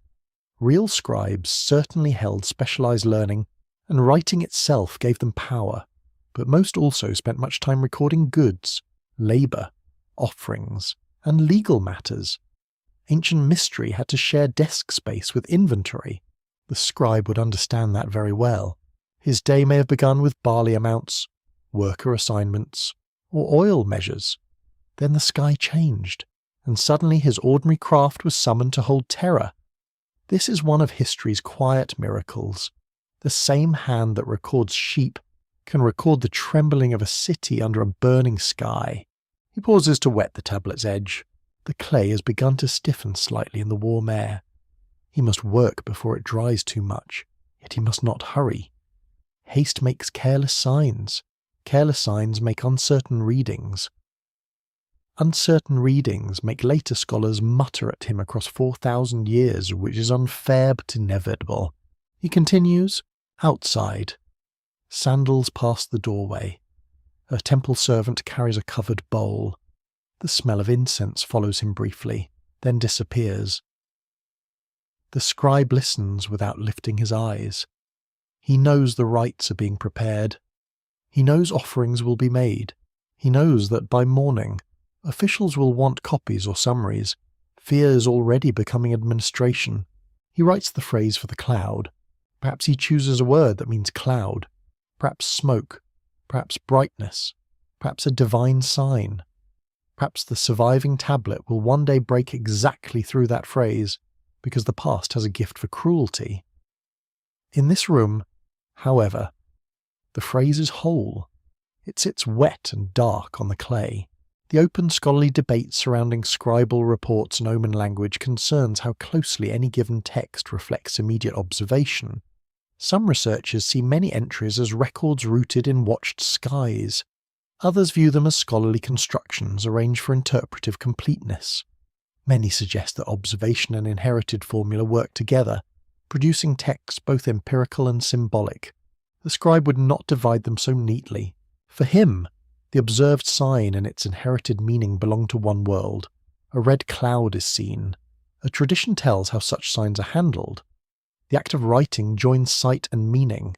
It does not feel like mixing categories. It feels like doing the work properly. His face is tired. The lamp shows fine lines around his eyes, clay beneath his nails, and a small scar near his thumb. He is not a mystical figure wrapped in perfect stillness. He is a skilled worker, probably underpaid in appreciation, aware that officials read errors more enthusiastically than accurate lines. Human nature also leaves archives. He hears a low rumble. For one breath, he freezes. It is only a cart outside, wheels grinding over uneven ground. His shoulders relax. The reed stylus returns to the clay. Still, that small pause reveals how close fear remains beneath discipline. The cloud has trained the body to expect more. He adds a final note. The sign will be watched through the night. Offerings will be performed. Stores and waters have been covered. Reports from surrounding fields are to be gathered. The tablet now holds not only the event, but the response. This matters because ancient memory is rarely just what happened. It is what was done because of what happened. He sets the tablet aside. It lies near the lamp, damp signs gleaming slightly. He prepares another small tablet, perhaps a copy, perhaps related instruction. The room feels warmer now. The smell of clay is strong, earthy and intimate. Outside, the city's noise is thinned into occasional voices and animal sounds. A moth strikes the lamp flame and falls. The scribe glances at it, then returns to work. There is no metaphor in his face. He has enough omens for one evening. Thank you. Yet you notice the fallen moth anyway. Its brief flight toward fire resembles the human pull toward meaning. A strange light appears, and people move toward explanation, even when explanation burns. The scribe's tablet is safer than flame, but it belongs to the same impulse. Draw near, make marks, preserve the danger in a form that can be held. Hours pass. The clay firms, the lamp oil lowers, the scribe's hand slows, then steadies again. Somewhere above the roof, the sky has cleared enough for stars. He does not go outside to admire them. Stars are work tonight. Beauty can wait until the reports are complete. At last, he covers the finished tablets with care. They will be dried, stored, perhaps copied. Some may be lost. Some may break. One may survive in a layer of ruin, waiting for hands not yet born. The scribe cannot imagine those hands. He cannot imagine museums, catalogues, electric light, or scholars puzzling over his choices. He only knows the cloud has frightened the city, and he has written it. You leave him in the lamplit room, where the reed mat stirs and the smell of oil fades into clay. His steady hands have done something quiet and immense. They have taken terror from the open sky and pressed it into earth, so that fear might harden into memory. The royal lists do not sound frightened at first. They sound formal, measured, almost stubbornly confident. Names follow names. Cities rise into authority, hold it for a time, then surrender it to another place. Kingship moves like a sacred object carried through history, passing from hand to hand, city to city, dynasty to dynasty. Yet beneath the order something trembles. You stand in a scribal chamber where an older tablet rests beside a newer copy. The room is dim, quiet, and dry. Dust softens the corners of shelves. A student reads aloud under his teacher's gaze, shaping the names of ancient rulers with careful discomfort. Some names belong to remembered kings. Others seem to stand at the edge of myth, wearing reins too long for ordinary flesh. The list wants to make time obey. It does not fully succeed. A mainstream historical fact settles here with quiet weight. The Sumerian king list is a real ancient composition, preserved in several versions, that presents kingship as descending from heaven and moving between cities. Scholars at Oxford, Yale, and the University of Chicago have studied how the text blends memory, ideology, political tradition, and mythic time. That mixture matters deeply. The list is not a simple record in the modern sense. It is not a tidy government spreadsheet, though one suspects some officials would have adored such a thing. It is a literary and political statement about legitimacy. It explains why rule belongs here, then there, then elsewhere. It makes broken history look like succession. You hear the student recite a city name. The teacher corrects his pronunciation without mercy. The reed stylus waits near the edge of the table. A lamp gives off the faint smell of oil. Outside, the city continues its breathing. But inside the chamber, time has become a controlled procession of royal names. Then comes the break. In the great tradition, catastrophe divides the sequence. There is a time before a great destruction, and a time when kingship begins again. The exact nature of such catastrophe belongs to flood tradition most clearly. Yet the logic applies more widely. Disaster interrupts history. Authority must be restored. Memory must explain why the world did not simply continue as before. The burning cloud enters this royal imagination as another possible wound in order, not necessarily named in the king list itself, but living in the same mental universe. A terrible sky sign does not float harmlessly above politics. It casts judgment over reigns. It asks whether kingship remains approved. It makes every seal, title, and throne seem slightly less solid. Imagine a ruler hearing that ash has touched the palace roof. No sword has entered the gate. No enemy banner stands nearby. Yet the king's heart tightens because the sign comes from a place no army can defend against. A celestial warning bypasses walls. It walks straight into legitimacy. This is why royal inscriptions often present rulers as builders, restorers, providers, and favoured servants of the gods. If a king can rebuild a temple, dig a canal, restore offerings, or protect the land, he becomes the answer to disorder. Catastrophe then serves political meaning. The ruler does not merely survive the sign. He incorporates it into proof of his role. Convenient, yes, also necessary. Ancient cities require explanations for suffering. If a flood destroys fields, why was the city vulnerable? If fire consumes a district, who failed the gods? If a burning cloud stains the sky, what must the ruler do? The answer cannot be silence, because silence leaves fear unemployed, and unemployed fear causes trouble. A quirky fringe tidbit belongs to the long reigns of early kings. Some modern enthusiasts treat the enormous numbers in ancient royal traditions as evidence that early rulers were not fully human. They imagine immortal kings, starborn dynasties, or survivors from lost worlds. Mainstream historians usually interpret those numbers as symbolic, mythic, ideological, or tied to ancient numerical systems. Yet the figures still feel like doors left open in the dark. You can see why listeners lean closer. A king who reigns for thousands of years does not belong to normal time. He belongs to the deep past, where human memory loosens and everything grows immense. The burning cloud also seems to belong there, because it feels larger than an ordinary year. Both royal myth and sky terror stretch time until history becomes almost dreamlike. The scribes copy these traditions carefully. Their work is not innocent. A list can support one city's claim against another. It can place a dynasty inside a sacred chain. It can smooth violence into succession and make conquest look like cosmic transfer. A king who controls the story of kingship controls more than memory. He controls the shape of rightful power. The cloud complicates this control. A strange sky event can be used by rivals. One city says it warns against the current ruler. Another says it proves the gods are moving kingship elsewhere. Priests may advise caution. Courtiers may advise action. Enemies may advise nothing at all, while quietly enjoying the atmosphere. History has never lacked opportunists. You walk through an imagined royal archive.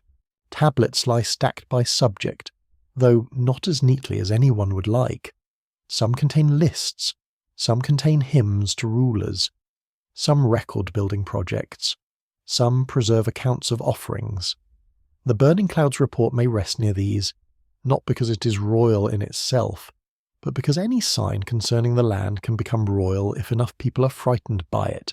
Ash lies in the margins of authority. A scribe may later copy the report during a reign that wants to show piety. He may add it to a collection of omens consulted in court. He may preserve it as a precedent. He may misunderstand an older phrase and make it more dramatic. He may reduce a dramatic event into a dry formula. Scribes are powerful because they can both preserve and flatten wonder. The open scholarly debate here concerns how ancient Mesopotamian king lists should be read.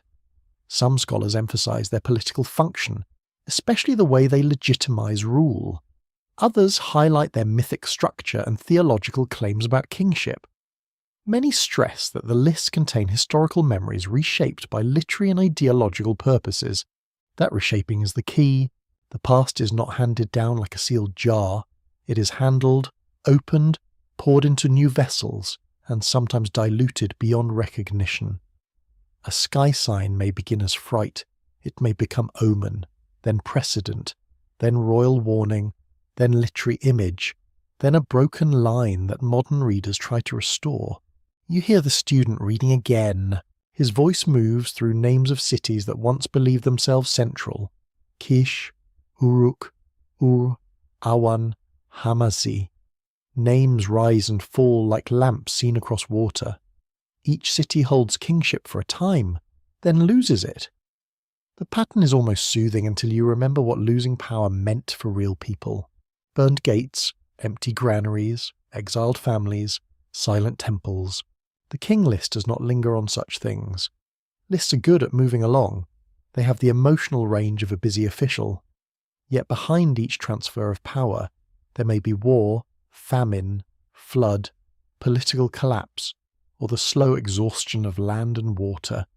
The burning cloud belongs to that hidden underside of royal order. It is one of the signs that order has limits. A ruler can commission inscriptions. He can praise gods. He can widen canals, fortify walls, and distribute grain. He can order scribes to present his reign as chosen and radiant.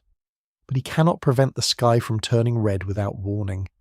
He cannot stop dust from settling on his roof. He cannot make frightened people forget what they saw. This is where kingship becomes vulnerable. Not in battle-y, but under heaven. You stand near a palace threshold at night.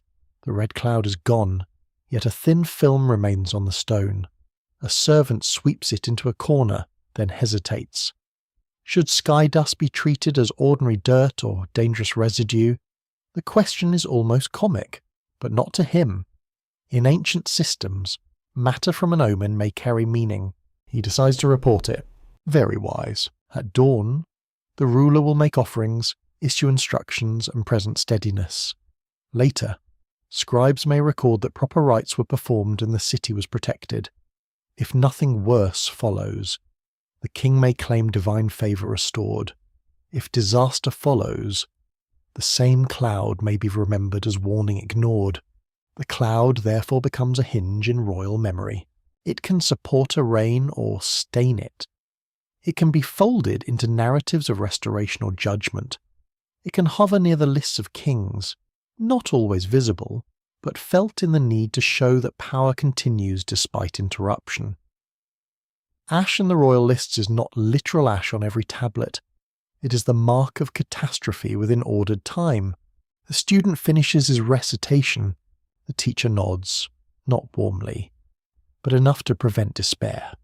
Outside, the afternoon light falls across the city with ordinary brightness. The sky appears calm. The list remains on the table, holding impossible reigns, broken successions, and the claim that kingship comes from heaven. You look from the tablet to the sky. The connection feels suddenly dangerous. If kingship descends from heaven, then heaven may also withdraw its favour. If rulers stand under divine order, then a burning cloud can become more than weather. It can become accusation, transfer, warning, or test. The royalists try to stabilise history, but the sky keeps reminding kings that their names are written on clay, and clay can break. The cloud changes most deeply when no one can see it anymore. While it burns above the city, people point, tremble, argue, and cover their grain. When it fades, memory begins its slower work. Fear becomes story. Story becomes image. Image becomes ritual. Ritual becomes something repeated by people who are not there. You stand in a courtyard years later. The sky is ordinary blue, washed clean by distance and time. Children chase one another between walls, shrieking with the fearless energy of those who have not yet learned enough history. A woman pours water into a jar. A priest crosses the court carrying a small bundle of the incense wood. The day is warm, dusty, and almost peaceful, yet the cloud remains present, not as weather as meaning. A small ceremony is being prepared near a temple entrance. Bowls are set out, lamps are trimmed.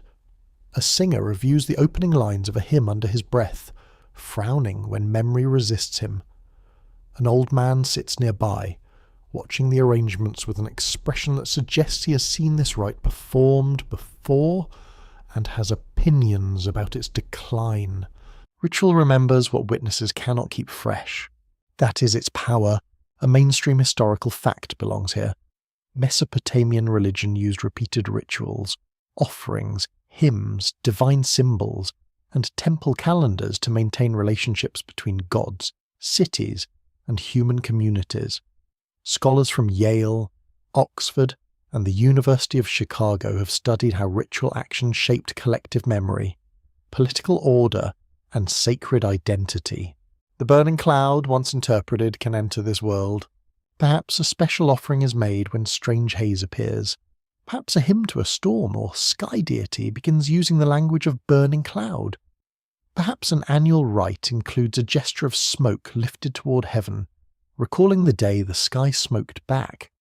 Over time, a response to one danger may become a general protection against many. That is how memory survives politely. It changes clothes. You see the ritual smoke rise from small brazier. It curls upward in thin blue strands, then loosens into the air. The priest watches its movement carefully. The cloud above the ancient city was vast, uncontrollable, and terrifying. This smoke is small, perfumed, obedient, and safely contained in a bronze vessel. Human beings do like danger better when it fits in a bowl. The crowd watches too. Some people understand the old story clearly. Others know only that the rite is important. A child asks why smoke is being sent upward. His mother tells him the gods once sent a sign of fire across the land, and people learn to answer with offerings. The child nods solemnly, then becomes distracted by a beetle, which is fair. Beetles rarely wait for theology. The story has already softened. In the child's mind, the burning cloud may become a creature, a cloak, a god's breath, or a red animal crossing the sky. In another generation, someone may paint it on a vessel as curling flame above a shrine. In another, a poet may describe a deity wearing clouds like a burning robe. The event is no longer only remembered, It is being transformed. A quirky fringe tidbit lives in that transformation.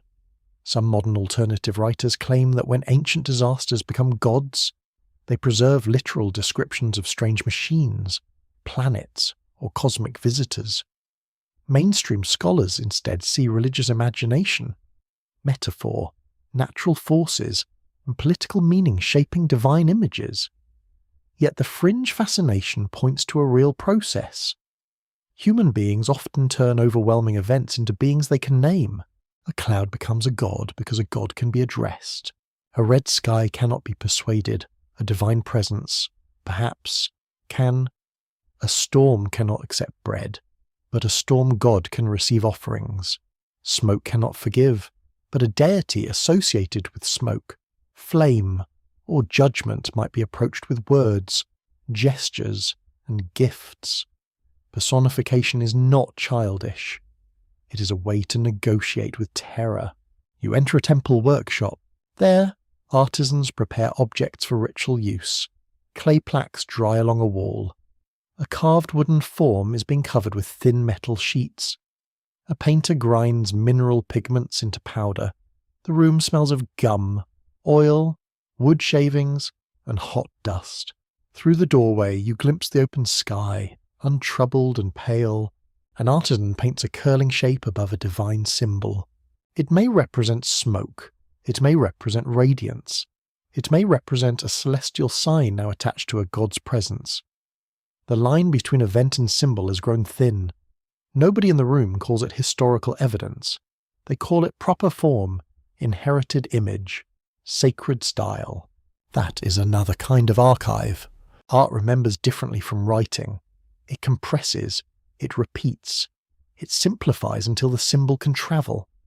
A terrifying cloud crossing the heavens may become a curling band, a flame crown, a radiant disk, or a smoky border around a divine figure.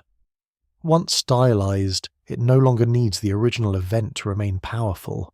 The open scholarly debate concerns how ancient divine symbols emerge from combinations of natural phenomena, ritual practice, political identity, and inherited artistic convention. Some researchers emphasize storms, stars, fertility, and visible forces in nature. Others highlight temple theology and scribal interpretation. Many argue that symbols gain power precisely because they gather several meanings at once. The burning cloud fits such gathering. It can become smoke of offering, anger of heaven, shadow over the land, radiance of a god, or warning to kings. Each layer adds durability. A simple report may be forgotten. A multi-layered symbol can live for centuries, because different people can find different fears inside it. You hear a hymn begin in the courtyard. The singer's voice is low and smooth, shaped by practice. He does not shout. He extends the phrases, allowing each divine name to settle like dust in the ear. The hymn speaks of brilliance, cloud, command, and the trembling of cities beneath great powers. It does not mention the old event plainly. It does not need to. The rite holds the memory in coded form. People bow their heads. Some are devout. Some are nervous. Some are thinking about dinner. The divine world accepts mixed attention, apparently because it has little choice. In every age, sacred moments include at least one person wondering whether the bread is burning at home. Still, the ceremony works, not because it proves the cause of the ancient cloud, but because it gives the community a pattern. When the sky threatens, perform the rite. When dust falls, cover the grain and burn incense. When the king fears an omen, call the specialists. When children ask why, tell them the gods once passed over the land in fire. The story becomes usable. That is how sacred narrative survives. A priest lifts a lamp and turns toward the four directions. The flame bends in the wind, then steadies. Its small light stands for something larger than itself. Perhaps the controlled flame answers uncontrolled flame. Perhaps the lamp reminds the gods that humans maintain brightness properly, respectfully, and indoors where everyone can keep an eye on it. The old man near the wall mutters that the lamp should have been raised higher. Tradition is never safe from experts. As the ceremony continues, You sense how time has changed the cloud. Its terror has not vanished, but it has become dignified. It has been given music, gesture, scent, and symbolic form. The uncontrolled event has entered a controlled cycle. People no longer run from it. They reenact their survival of it. This is a profound human turn. Disaster first wounds a community. Later, ritual returns to the wound in measured steps. It does not heal by erasing. It heals by repeating safely. The burning cloud passes over the ancient world once in fear, then many times in ceremony, memory, and sacred art. By evening, the courtyard glows with lamps. The smoke rises straight for a moment, then disperses into the darkening air. Children grow sleepy against their parents. The priest's voice softens. Offerings are removed or arranged for the divine presence. The old story rests inside the rite, not fully explained, but faithfully carried. You look upward. The sky is calm, yet the smoke makes it feel inhabited. Somewhere beyond sight, the memory of the burning cloud has become part of a god's radiance, a ritual's purpose, and a city's understanding of danger. What once frightened the people into silence now teaches them when to speak, sing, bow, and light the flame. The cloud has become sacred, not because anyone solved it, because no one could. The silence of the tablets is not empty. It has texture, weight, and edges like a broken vessel held in the hand. You stand in a museum storage room where clay fragments rest in drawers, each one labelled, wrapped, numbered, and waiting under a calm that feels almost ceremonial. The modern air is dry, the lights are gentle, the past lies still, but not peacefully. Some tablets speak clearly, many do not. A corner is missing where the name should be, a line breaks where the event might have been explained. A sign is blurred where fire, cloud, smoke, brightness, or divine radiance could have changed the whole meaning. The ancient world reaches toward you, then withdraws its hand at the last moment. That is the deepest frustration. It is also the deepest truth. The surviving clay reveals much, but it never reveals the whole scene. It gives you administrative precision, ritual formulas, divine names, royal claims, school exercises, hymns, laws, accounts, and omens. Yet between those categories lies the breathing life that rarely survives. Tone, doubt, panic, disagreement. The moment someone looked upward and felt language fail, a mainstream historical fact belongs to this quiet room. Most ancient Mesopotamian texts survive by accident, often because clay tablets were fired, buried, broken, or preserved in ruins. Scholars at institutions such as Yale, Oxford, Chicago, and the University of Pennsylvania continue to study vast collections, but the surviving record remains uneven and incomplete. That incompleteness is not a minor inconvenience. It shapes everything. You cannot simply ask the tablets what the burning cloud was. You cannot call the scribe back and say, "Please clarify whether you meant smoke, dust, divine brilliance, or a meteor trail." You cannot interview the farmer who tasted ash. You cannot ask the priest whether he privately doubted his own interpretation. Their world answers only through what happened to survive. You open an imagined drawer. Inside lies a fragment no larger than 2 fingers. Its surface carries 3 partial lines. The wedges are sharp in places, worn in others. One sign may refer to heaven. Another may be part of a verb, meaning to cover, pass, or darken. Another is broken exactly where certainty would be most useful, because the past has a flair for timing. You lean closer. The fragment gives almost nothing, yet almost nothing is not nothing. It tells you that someone wrote. Someone chose signs. Someone preserved, copied, stored, or discarded the text. Someone belonged to a scribal world that believed events in the sky could be made meaningful through clay. Even a broken fragment can prove that fear had structure. A quirky fringe tidbit wanders through the gap. Some modern mystery seekers treat every missing line as proof that the most important truth has been hidden, suppressed, or deliberately erased. The damaged tablet becomes a locked door behind which any desired secret may be placed. Scholars are less romantic. Clay breaks because buildings collapse, soil shifts, fires burn, and people have always been careless with storage. Still, the missing lines do feel haunted. That feeling is not evidences, but it is powerful. Human imagination rushes toward absence. A complete text may disappoint us by being specific. A broken text invites everything. The lost line can hold a comet, a god, a king's fear, a failed harvest, a temple rite, or a plain description of dust that would ruin everyone's fun. Absence is generous. Too generous, perhaps. You move from the drawers to a reading table where photographs are spread out under soft light. Some images show tablets from different collections. Others show excavation drawings, context notes, and old copies made by earlier scholars. The burning cloud is no longer a single phrase. It is a cluster of questions passing through damaged materials. What language shaped the description? What date does the tablet belong to? Was it copied from an older source? Was it part of an omen series? Was it literary, ritual, administrative, or historical? Each question narrows the miss slightly, then reveals another miss behind it. The process is slow, precise, and strangely beautiful. It does not feel like solving a puzzle so much as learning where the puzzle refuses to exist. The open scholarly debate is not whether the tablets matter. They do. The debate concerns what kind of truth they carry. Some researchers emphasize their value as records of observation and institutional practice.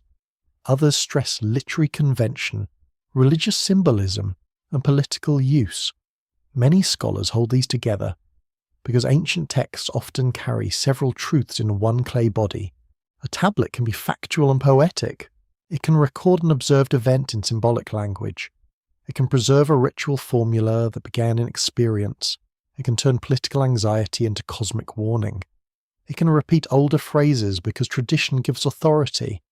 It can accidentally preserve a local memory while trying to teach a general rule. This is why the burning cloud will not stand still. Every time one explanation approaches, another layer appears. If it was a dust storm, why does the language burn? If it was divine metaphor, why do the practical responses feel so grounded? If it was a meteor or smoke cloud, why is the evidence so fragmentary? If it was only a literary motif, why does it still feel connected to lived fear? You're not being led toward a trapdoor revelation. You're being led toward a humbler mystery. The clay does not say enough. The silence says too much. Between them, history breathes. You imagine the lost tablet before it broke. It lies whole in a temple archive, its lines complete, its meaning clearer to those who know the tradition. A scribe retrieves it during another strange sky. A priest consults it. A student copies part of it. A later fire hardens it. A wall collapses. Centuries press down. The tablet cracks. A river shifts. A mound rises. Excavators arrive. A corner disappears into spoil or dust. Now only fragments remain. The event has outlived its explanation. This is not unusual in ancient history. Great questions often survive because answers did not. Why did one city decline when another rose? Why was one ritual performed in exactly that way? Why did a scribe choose one word rather than another? Why did a myth place one god in the cloud and another in the deep? The tablets give clues, but they do not sit patiently for cross-examination.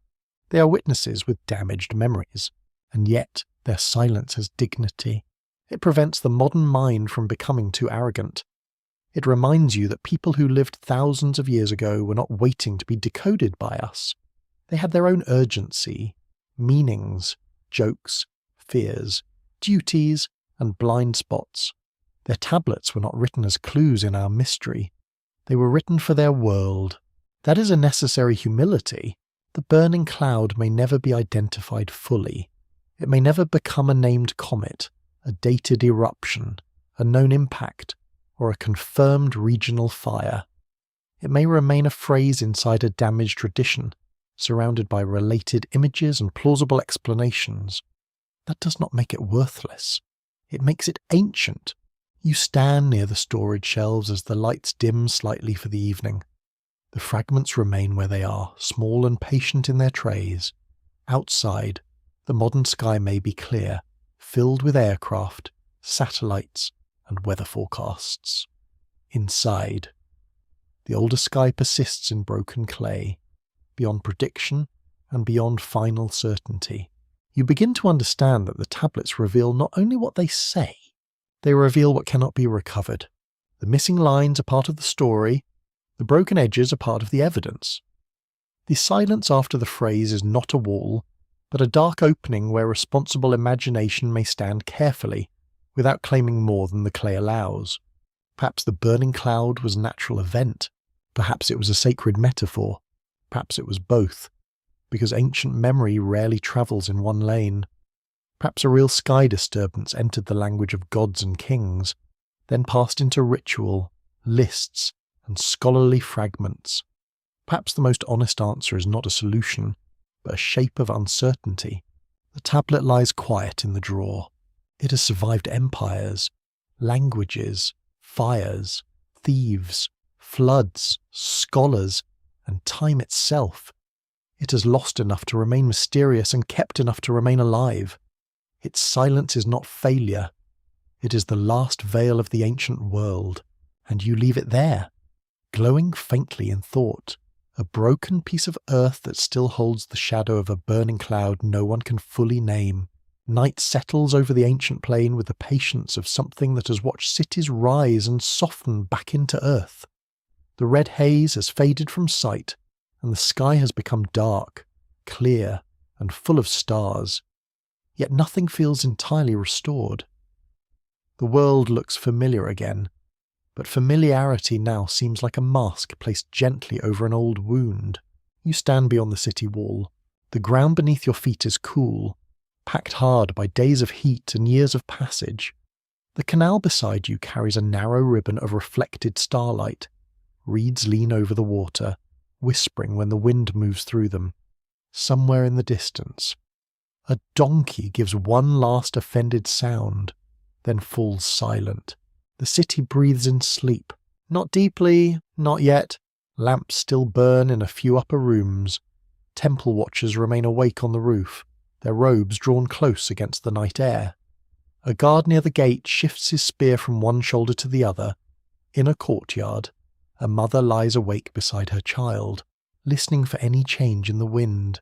Fear has left the sky, but not the body. The burning cloud is gone, yet it has become nearer in another way. While it crossed above the land, it belonged to the horizon. Now it belongs to memory. It has entered the places where people carry what they do not understand. A priest carries it as warning. A farmer carries it as worry for the crop. A ruler carries it as danger to authority. A child carries it as colour, red and immense. A mainstream historical fact rests quietly beneath this night. Ancient Mesopotamian cities preserved memory through writing, ritual, architecture, and repeated traditions of divine order. Scholars at Oxford, Yale, and the University of Pennsylvania have shown that clay tablets, temple practices, and royal inscriptions allowed fragile human experiences to become part of a long cultural record. That is why this night matters. The event does not need to remain perfectly understood in order to endure. It can survive as omen, image, report, rite, political warning, and rumour. It can change form without disappearing. The ancient world is filled with such survivals, half fact and half trembling, moving through time like embers under ash. You walk slowly along the canal bank.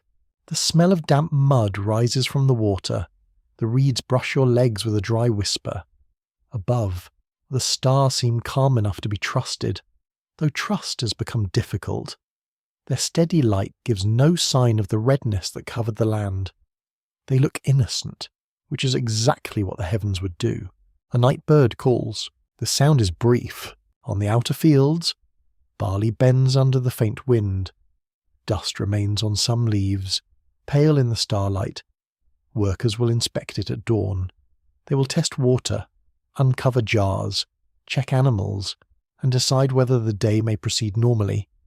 That is how people recover from awe. They return to tasks. A quirky fringe tidbit appears softly near the end of the tale. Some modern seekers believe the burning cloud is evidence of a forgotten global visitation, a celestial warning sent by beings hidden in ancient texts. The academic world does not accept such claims without evidence. Yet the longing behind them is revealing. People want the sky to have intention, even when nature may be enough. Perhaps that longing is ancient too. The Sumerians did not look at a strange sky and shrug. They folded it into a universe of powers, duties, divine names, and human obligations. They did not reduce fear to private feeling. They made it public, written, sung, offered, counted, and remembered. In doing so, they gave the cloud a second life. You turn toward the city. Its walls rise dark against the stars, low and thick, made from earth cut, mixed, shaped, dried, and stacked by mortal hands. Inside those walls, a people sleep among jars, baskets, mats, tools, and half-finished arguments. A city is never just brick. It is thousands of small unfinished lives agreeing, for a while, to share danger. The burning cloud passed over them all. It did not ask whether they believed correctly. It did not choose only priests, kings, or scribes. It entered every courtyard with the same strange light. That a quality of terror may be one reason the memory deepened. An omen seen by one official can be disputed. A sky that changes above everyone becomes harder to dismiss. Yet the tablets do not give you a final answer. They give you clay. They give you broken lines, careful signs, divine names, and a record shaped by people who lived inside another understanding of reality. They show that something in the sky mattered enough to be recorded, feared, interpreted, and perhaps repeated. But they do not let the modern mind close the matter with perfect satisfaction. An open scholarly debate remains at the heart of the mystery. Some researchers might see atmospheric disturbance behind such descriptions, perhaps dust, smoke, meteor light, or volcanic haze. Others would emphasize omen language, ritual imagination, and literary shaping. Many would allow that ancient memory can hold real experience and sacred meaning at once. That is the more difficult answer. It is also the more human answer. You sit near the canal, where the bank slopes gently toward the water. The stars ripple on the surface whenever a small fish moves below. The city behind you is quiet now, except for a distant cough and the faint call of a watchman. The night feels old enough to contain every theory and still remains silent. Perhaps the burning cloud was dust lifted from dry earth. Perhaps it was smoke from fields, reeds, or distant burning settlements. Perhaps it was the fading trail of a meteor, glowing in the upper dark. Perhaps it was a volcanic veil from a mountain no Sumerian ever saw. Perhaps it was several events woven together by memory, ritual, and fear. Perhaps the question itself is what survived. That possibility settles gently. The cloud may matter not because it can be identified with one perfect cause, but because it reveals how ancient people faced the unknown. They watched, they recorded, they prayed, they protected food, they questioned rulers. They gave the strange sky a place in their system, because a terror without a place is hard to bear. You feel the ancient plain growing colder. The smell of the canal sharpens. Dew gathers lightly on reeds and field edges. A faint pale line touches the eastern horizon. Not dawn yet, but the first suggestion that darkness is loosening its hold. The stars remain bright above it, patient and distant. The story does not end with revelation. It ends with watchfulness. Somewhere, a scribe's tablet dries in the dark. Somewhere, a priest sleeps beside unfinished prayers. Somewhere, a farmer dreams of red dust on barley. Somewhere, a child will wake and ask whether the sky can burn again. No one will answer fully, because no one can, And perhaps that is why the tablets still feel alive. They do not shout across time, they murmur. They do not hand you a solved mystery. They invite you to stand beneath an ancient sky and feel the old human uncertainty, the same uncertainty that touches every age when the world becomes larger than explanation. The burning cloud has passed over the plain. It has passed into clay. It has passed into memory. Yet in the quiet between stars and river and dust, it has not entirely passed away. It remains as a dim red question over the first cities, over the sleep of kings, over the hands of scribes, and over anyone who still looks upward, wondering what ancient witnesses truly saw. The night grows softer now, and the city becomes less distinct behind you. Its walls blur into shadow. The canal carries away the last trembling reflections of the stars. The reeds move gently, like fingers smoothing a blanket over the earth. You do not need to solve the sky tonight. You do not need to name every cloud, every sign, every old fear pressed into clay. The ancient people did not solve all of it either.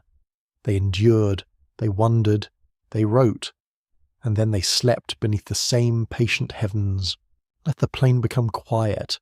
Let the tablets rest in their drawers, their broken edges safe from the hurry of certainty. Let the priests lower their lamps. Let the farmers leave their fields until morning. Let the children sleep without knowing how much mystery has passed above their roofs. The world is old, and it has carried many lights through darkness. Some were stars, and some were fires, and some were storms, omens, memories, and mistakes. Some were only fear made visible for a little while. But all of them faded eventually into night, leaving human beings to breathe, rebuild, and begin again. So now the red cloud drifts farther away.